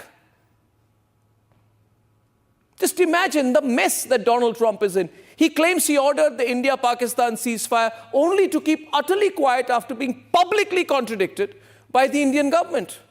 Then he said, well, I may not have, but I helped. Rubbish. He keeps changing his line. And then after acting all so tough with the Europeans, now the same Donald Trump is looking for the slightest excuse, which he has, to defer the tariff imposition of 50%. The whole tariff talk is a disaster. There too, Trump has failed. And the fact is, Trump knows he's failing. And he doesn't like it. Everyone around him knows he's failing. And these are fair weather friends, like Elon Musk. The fact is, the American economy is close to tanking. And across the world, Trump must realize other nations know to negotiate, and the whole world is negotiating back. So where is Trump? They've realized the desperate man in the mix is a man called Donald Trump, who has no solution to a $36 trillion debt that his country is in. Fact is, Donald Trump and America does not have the cards. He should have been respectful to the world. But Donald Trump just overplayed his hand. And watch here on how things spiral for him. I was the one person who said Donald Trump will win the elections in America, and he did. And on several issues, he's correct. But you see, when you treat the whole world with disrespect in the way that Donald Trump has done, you better have the cards to back it up. If you don't, the whole world is going to do a deal, but without you. Let's debate. Russia launched a fresh offensive against Ukraine following the prisoner swap. Moscow hit Kyiv with a record number of drones. Ukrainian media reports claim that 2 women were killed and 3 others were injured on the 25th of May during a Russian strike on the frontline city of Kupiansk in Kharkiv Oblast. Following Russia's offensive, US President Donald Trump called his Russian counterpart Vladimir Putin crazy for launching one of the biggest airstrikes on Ukraine since the start of the war. Trump warned Putin that any attempt at a total takeover of Ukraine would lead to the downfall of Russia. What Putin's doing, he's killing a lot of people, and I don't know what the hell happened to Putin. I've known him a long time, always gotten along with him, but he's sending rockets into cities and killing people, and I don't like it at all, okay? We're in the middle of talking, and he's shooting rockets into Kiev and other cities. I don't like it at all. The Kremlin hit back, calling Trump's gone absolutely crazy jibe as a case of emotional overload. In a statement loaded with sarcasm, the Russians still thanked the American president for his assistance in launching Ukraine peace negotiations. Just a month back, in a White House roast, Donald Trump had also blasted Ukraine's president Volodymyr Zelensky for talking the way he did on the war. First of all, during the war, everybody has problems. Even you, but you have nice ocean and don't feel now, but you will feel it in the future. God bless. You don't know that. God bless. God bless. You will not have a war. Don't tell us what we're going to feel. We're trying to solve a problem. Don't tell us what we're going to feel. I'm not telling you. Because you're in no position to dictate that. Remember this. You're in no position to dictate what we're going to feel. We're going to feel very good. You will feel influence. We're going to feel very good and very strong. You will feel influence. You're right now not in a very good position. You've allowed yourself to be in a very bad position, and he happens to be right about it. From the very beginning of the war. You're not in a good position. You don't have the cards right now. With us, you start having cards. But right now, you don't. You're playing cards. You're playing cards. You're gambling with the lives of millions of people. You're gambling with World War III. You're gambling with World War III. And what you're doing is very disrespectful to the country, this country, that's backed you far more than a lot of people said they should have. Have you said thank you once? This entire meeting? No, in this entire meeting, have you said thank you? You went to Pennsylvania and campaigned for the opposition in October. Offer some words of appreciation for the United States of America and the president who's trying to save your country. Please, you think that if you will speak very loudly about the war, you can... He's not speaking loudly. He's not speaking loudly. Your country is in big trouble. Can I Wait a minute. No. You've done a lot of talking. Your country is in big trouble. I know. You're not winning. You're not winning this.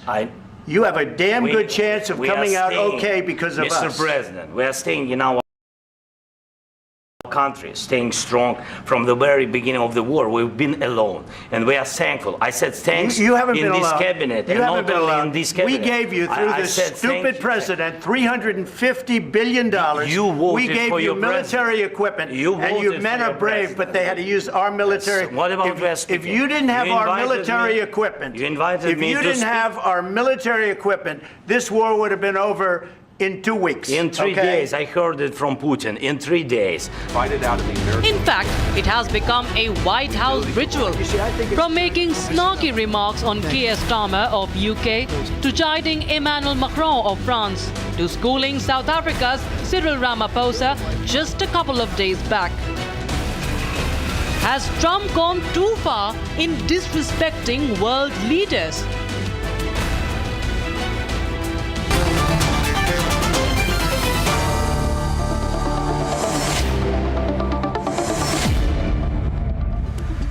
Now, you see, the way Putin has spoken to him today, Madhav, you know, the way Putin has spoken to Trump, I love it. Someone needs to tell Trump that he's losing it. I want to start with Charles Kupchan from Georgetown. He's joining us today from Greece. I welcome Maxim Kuznetsov, chairman of the Russian Asian Business Council, Anand Ahuja, co-founder of Indian Americans for Trump, and Professor Madhav Nalapat. Mr. Kupchan, Putin has said that Trump is not emotionally stable. I think that is the sum total of what he said, because he said he has emotional overload after Putin was called completely crazy by Trump. Now, Putin is not going to take disrespect like that. What will Trump do now that Putin has given it back? Well, I think that from the very beginning, from the first day he took office, Trump has had a very inconsistent and erratic foreign policy. He changes his mind on tariffs, on Gaza, on Ukraine every 15 minutes. So it's less a question of emotional override than it is that a president who has instincts and impulses, but he doesn't have a strategy. He doesn't have a vision of where he wants to go. And I think what we've seen with Putin is that Trump underestimated Putin's commitment to subjugate Ukraine. He thought he could pick up the phone on day one and get a deal with Putin to end the war. And now Trump is frustrated. In many respects, Putin is sticking his tongue out at Trump.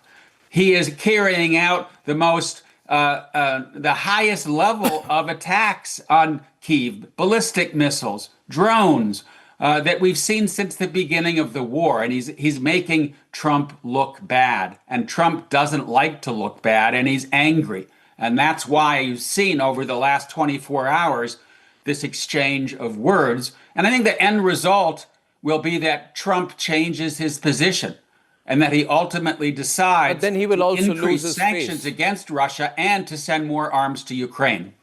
But then he will also lose his face. I mean, he will have no standing. Maxim, how do you view Vladimir Putin's response to Trump, and it's an official Kremlin response, where they've said that Trump is getting emotional. He's got emotional overload, which means Trump is under stress and he doesn't know how to manage his stress, and he's taking it out by calling Putin completely crazy. Kremlin would like to give to Trump chance to save a face, because this kind of expressions that he said is maybe non-professional, because all leaders need to save moderate rhetoric in such kind of specific cases. We need to understand that Mr. Trump really has no strategy, because he said that he will finish Russian-Ukrainian conflict in 1 day. After he says that it will take 100 days, and right now he has no cuts to finish this conflict, because Ukraine would like to continue this conflict because they would like to receive more money and more funds for this country from Western countries, and Russia needs to solve real reasons of this conflict. The previous Ukrainian president prepared a book that calls Ukraine is not Russia. all last 30 years, Ukraine was a project like as anti-Russia. They reject Soviet heritage. They reject key Russian language. They reject key another points that make Russia and Ukraine was like as brothers nations. And due to this conflict, they would like to deepen ties with West. So Maxim, he has no control. You see, this it's so clear here. So clear here, Maxim. So sorry to interrupt you there, but just taking off on what you said Trump has no strategy. Trump has no strategy. Now, Professor Nalapat, Trump says, I have a strategy. My strategy is money. I don't care about your ideology. I don't care about your values. I don't care about Quad. I don't care about strategic understanding with any country. You give me money, I'm on your side. And that's what he did with the Syrians. He told the Saudis, you gave me money and hence I'm going to do business with the Syrians. He sent a special envoy to Damascus today. But the whole world is also pushing him back, and he's losing. I think he's losing. Look at the way in which he voluntarily deferred the tariffs, the tariff threat with Europe. It's like he's looking for an excuse to get out of his own blackmail. He's losing, isn't he, Madhav? Well, Arnab, those who are around him, who know his mind, and he know what he's going to do next, are certainly not losing. They're making a very great sum of money. What they do is they know that Trump is going to say something and the stock prices will all fall. And then, of course, he'll reverse course, like on EU now. First tariffs, stocks fell. Then he's given a reprieve, stocks rise again. So whoever is, having Trump's year, let's put it that way. I'm not saying Donald Trump is involved in this. There's big-time corruption. I don't think Trump will dare to be corrupt when he's president of the United States. I don't think so. He's afraid of his base, afraid of the American people.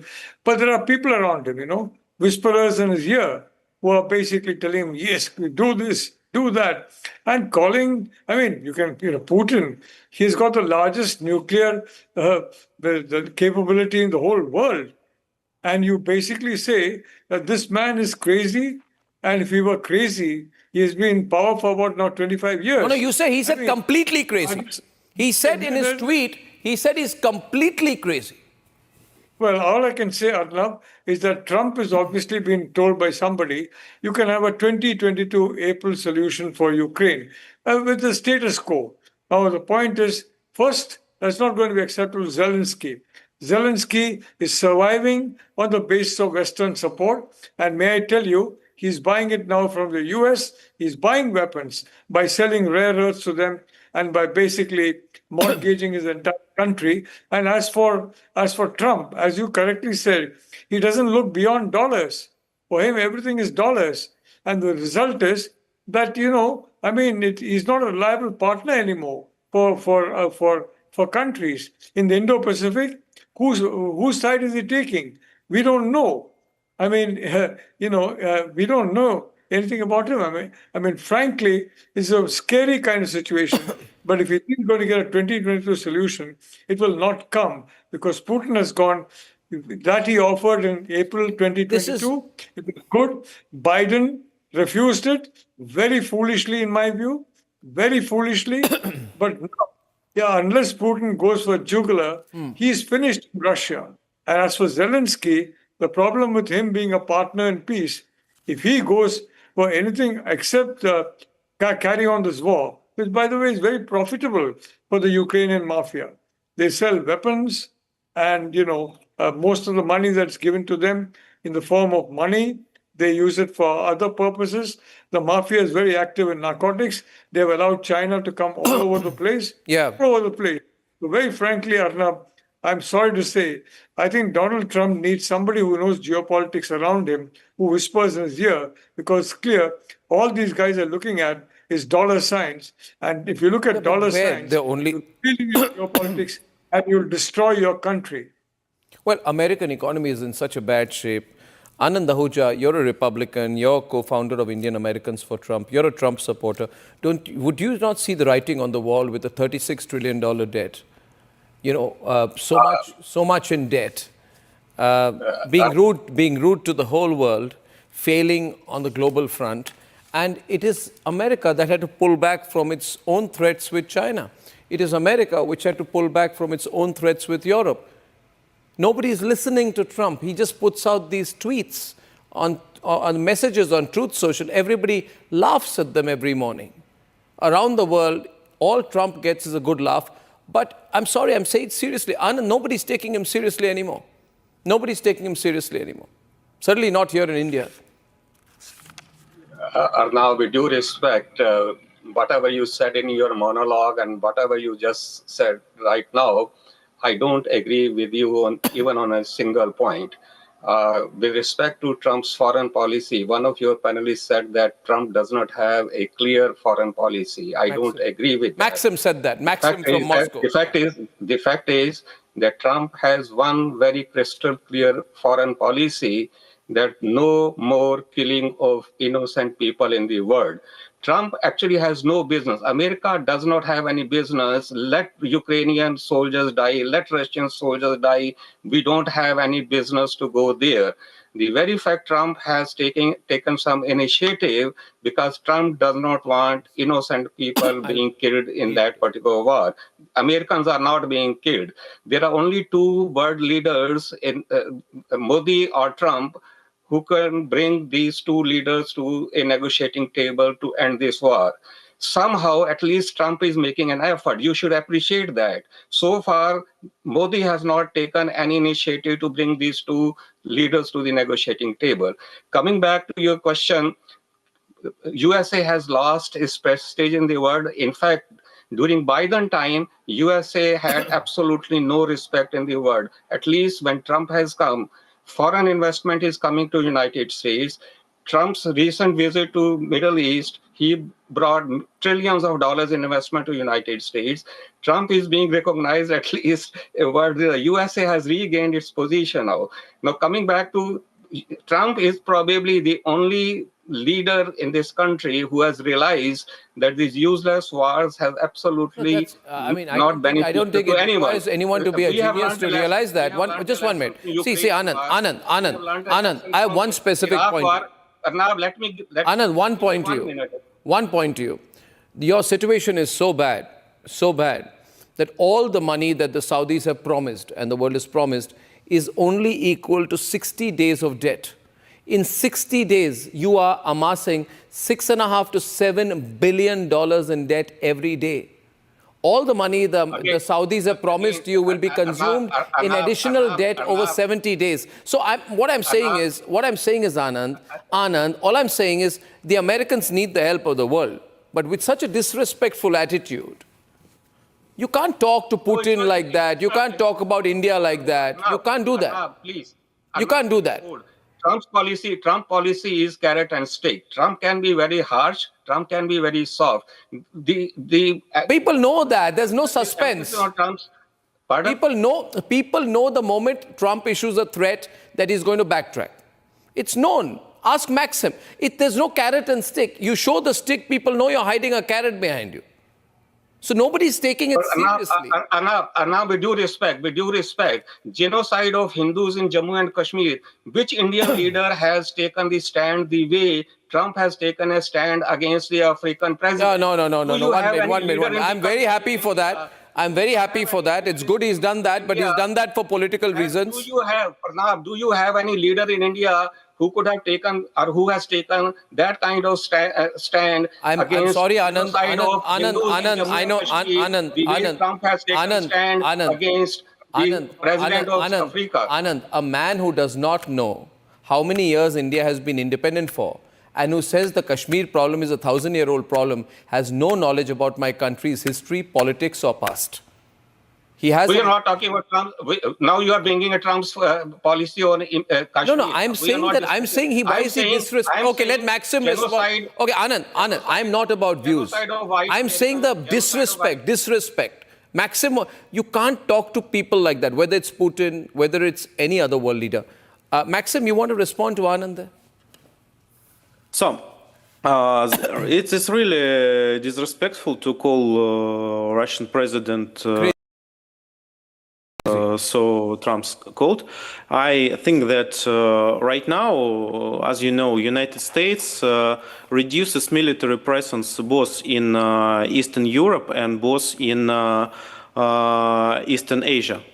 They has some plans to reduce military based in South Korea and other countries. It means that United States is under both moral and both financial bankruptcy, because they has real problem both with ideology and both with financial due to higher debt. And right now they need in new friends. They need to develop relations with another country. They need and develop relations with countries like us, India, like us, Russia. But foreign policy of Mr. Trump right now is unpredictable and unstrategical. No, I think also, I mean, I thought he was very disrespectful towards India when he told, he put out a hoax statement saying, I used trade to blackmail India and Pakistan.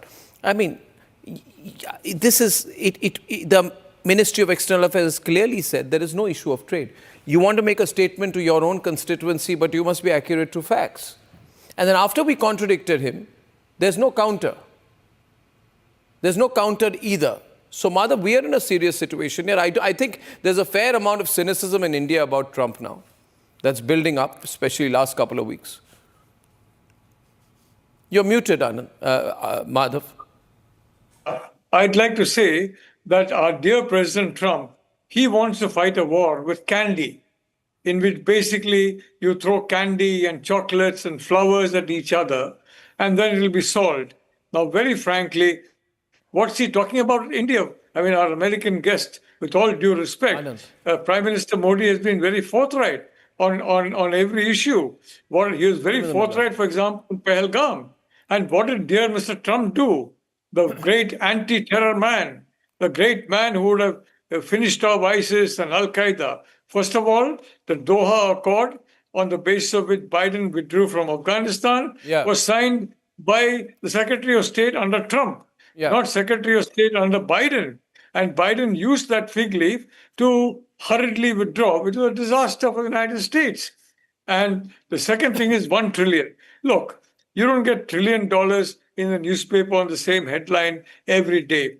My guess is, if he was smart politically, which I don't think he is, he would have done this closer to 2026 midterms and got the credit. Now everybody's forgotten about that trillion. And you're giving, I mean, this kind of, are you selling weapons to the Qataris? Yeah. Where are they landing? I think. Where is Hamas? Where is Hamas? Where is Hezbollah? No. Where are these people? They're in Qatar. Well, and you're giving that country, I mean, because weapons. You're getting a plane from Qatar. What's wrong with you? So you're getting a plane from Qatar, so you're doing business with Hamas, right? You're getting money from the Saudis. You're doing business with that Al-Shara, the Syrian guy. I think there have to be some morals in this. Ladies and gentlemen, the overwhelming feeling here in India, of course, is that Trump has overplayed his card. I predict he's going to be in trouble in 6 months. 6 months, ladies and gentlemen. And the big political story of the day. In a few months, Bihar goes to the elections, and the Lalu Prasad family has given a huge amount of family drama over the last couple of days. The issue apparently is over the personal life of Tej Pratap Yadav, Lalu Prasad's elder son, who was expelled for 6 years because he went public with a new relationship. On my program this evening, I am joined by Tej Pratap's estranged wife, a lady who says she's been through a lot of trauma and who is exposing the hypocrisy of the Lalu Prasad family. Her name is Aishwarya Rai. We all know her. Aishwarya, thank you for joining us this evening. Before I talk to you about what you've been through and what you feel about the weekend's family drama, here's a quick news report on what happened, in case you missed it. Just months ahead of the assembly elections, one of Bihar's most prominent political families is in the race against time to save its image. Rashtriya Janata Dal patriarch Lalu Prasad Yadav expelled his son Tej Pratap for 6 years, citing his irresponsible conduct and departure from core family values. This after Tej Pratap, in a purported social media post, claimed to be in a relationship outside his estranged marriage. Even as Lalu tried to insulate the family from the scandal, sending bad optics going into the elections, Tej Pratap's first wife spilled the beans. In an explosive tell-all to Republic, Tej Pratap's estranged first wife Aishwarya Rai said the entire Yadav family was involved in the domestic abuse targeted at her. These people are creating a very good drama because in 6 months there is elections, so they are trying to hide all his acts by outscarting them of their family and party. He's not been expelled from anywhere, and they all are together and they plan everything. Narrating her ordeal at her in-laws, Aishwarya said the family even stopped giving her food while turning her into a mental and emotional wreck with regular taunts and torture. First they told me leave the house. Then they started mentally abusing me. My foods were stopped, and then after that, when things went out of control, she threw me out in the rain and she told me, "Kuch bhi ho jaye, ab to tumko hum bahar nikal ke rahenge." She said while she belongs to a respectable family, she has been made to feel like a criminal with frequent court appearances in connection with the divorce case. How would I feel when I have to go through to court and deal with such accusations which I have not done? I feel worse than a criminal. My feelings, everything has been shattered. Every time it's like, nahi isi ka galti hai, nahi isi ka galti hai. Meanwhile, sensing the kill, the BJP took a whale dig at the Yadav family. लोक लज्जा बहुत important है और राजनेताओं को विशेष तौर पर इस पर ध्यान रखना है. As the polls near and skeletons tumble out, will the RJD be left to rue the scandal?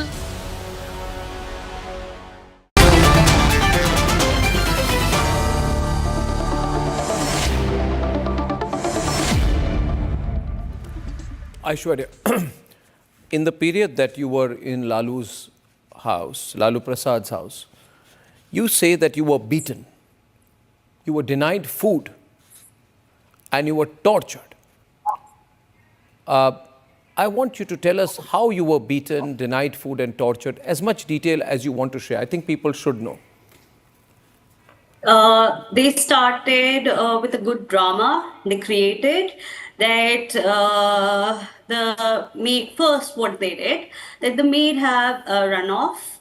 Then after a few days, they started locking the kitchen so that I won't be able to even cook food for myself or even get drinkable water. I was denied of the basic women need, which is sanitary napkin, which unfortunately that day I had nobody to depend on. So I asked her, okay, can you just help me? She said, "Ab jo bhi hoga, tumhara baap jane." And then then after that, when the things got out of hand, then her son instigated that beat her up, throw her out of the house, and do such things so that I can come back. No, when you say her son, you're referring to Tej Pratap? Yes, I'm referring to Rabri Devi ji, who has done these all things towards me, and this was instigated by Tej Pratap ji. And what were the other peculiar reasons, why all this happened? What can you tell us about Tej Pratap's behavior what he does, how he was towards you?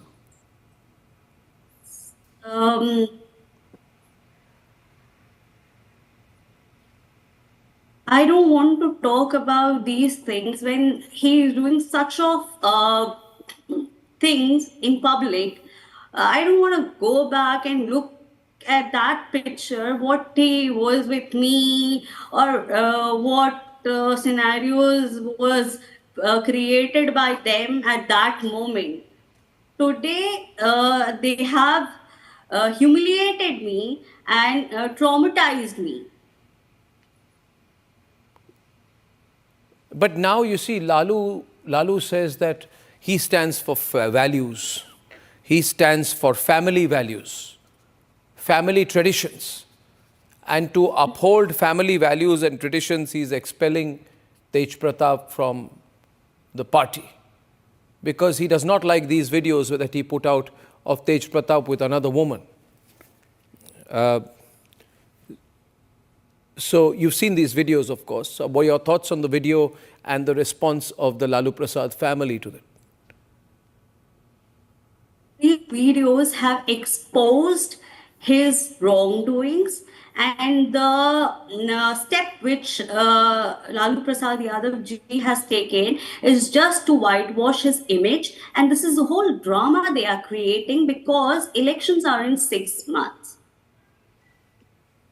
They are all together and they stand for social justice. But where was this social justice stand when I was getting beaten up, wrongly accused of everything, and 7 years I have been fighting? They have been supporting him with influence and with money. And today, with a tweet, he wants to make everybody believe that he stands up for social justice. When I was beaten up, when I was wrongly accused, when I was humiliated, traumatized, why the social justice stand was not taken up? Are you separated now, or have you been able to get a divorce? What is the technical position of your marriage? My technical position of court is still going on in the court. I'm not divorced yet. Are you seeking a divorce? He has filed for a divorce. I have not filed for divorce. I have been wrongly accused by him for everything. But when you've been through so much, why aren't you wanting to be divorced from him? Why would you want to remain married to him? I want justice. I want answers. Why me? Why I was beaten up? Why I was Who beat you up, wrongly Aishwarya? Who beat you accused? up? You say you've been beaten up many times. Can you tell me, specify, who was it in the family or outside? Rabri Devi ji has beaten me up. Beaten you up with what? Like with her hands or with? With hands and with her bodyguards, which was given her by the state. Her bodyguards, Rabri Devi's bodyguards, have been involved in beating you up inside the house? Yes. Dragging me by head.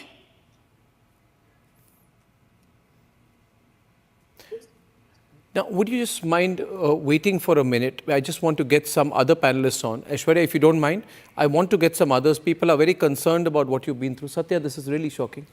This is absolutely very disgusting, very shocking. Very a shocking. man who just claimed the Masiha of social justice failed to provide justice within the family. Either he is just doing all the drama since he is in politics. Mr. Lalu Prasad Yadav, where are you sleeping and sitting when your family member, a lady, Aishwarya Rai, was denied even as basic amenities like sanitary napkins? He claimed that.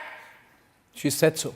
She said so. We are feeling very shameful on your act, that Bihar, which is known for respecting women, and you have disrespected your family member. Okay, you shameful person. You are not the Masiha of social justice. You are the Masiha of social injustice. And Miss Rabri Devi, you have been the CM of the state, and you beaten her up in your home, your house, and she is the granddaughter of a ex-Chief Minister of Bihar, Daroga Prasad Rai. Yes, yes. She's so powerful, if she would not have been powerful, you would have killed her.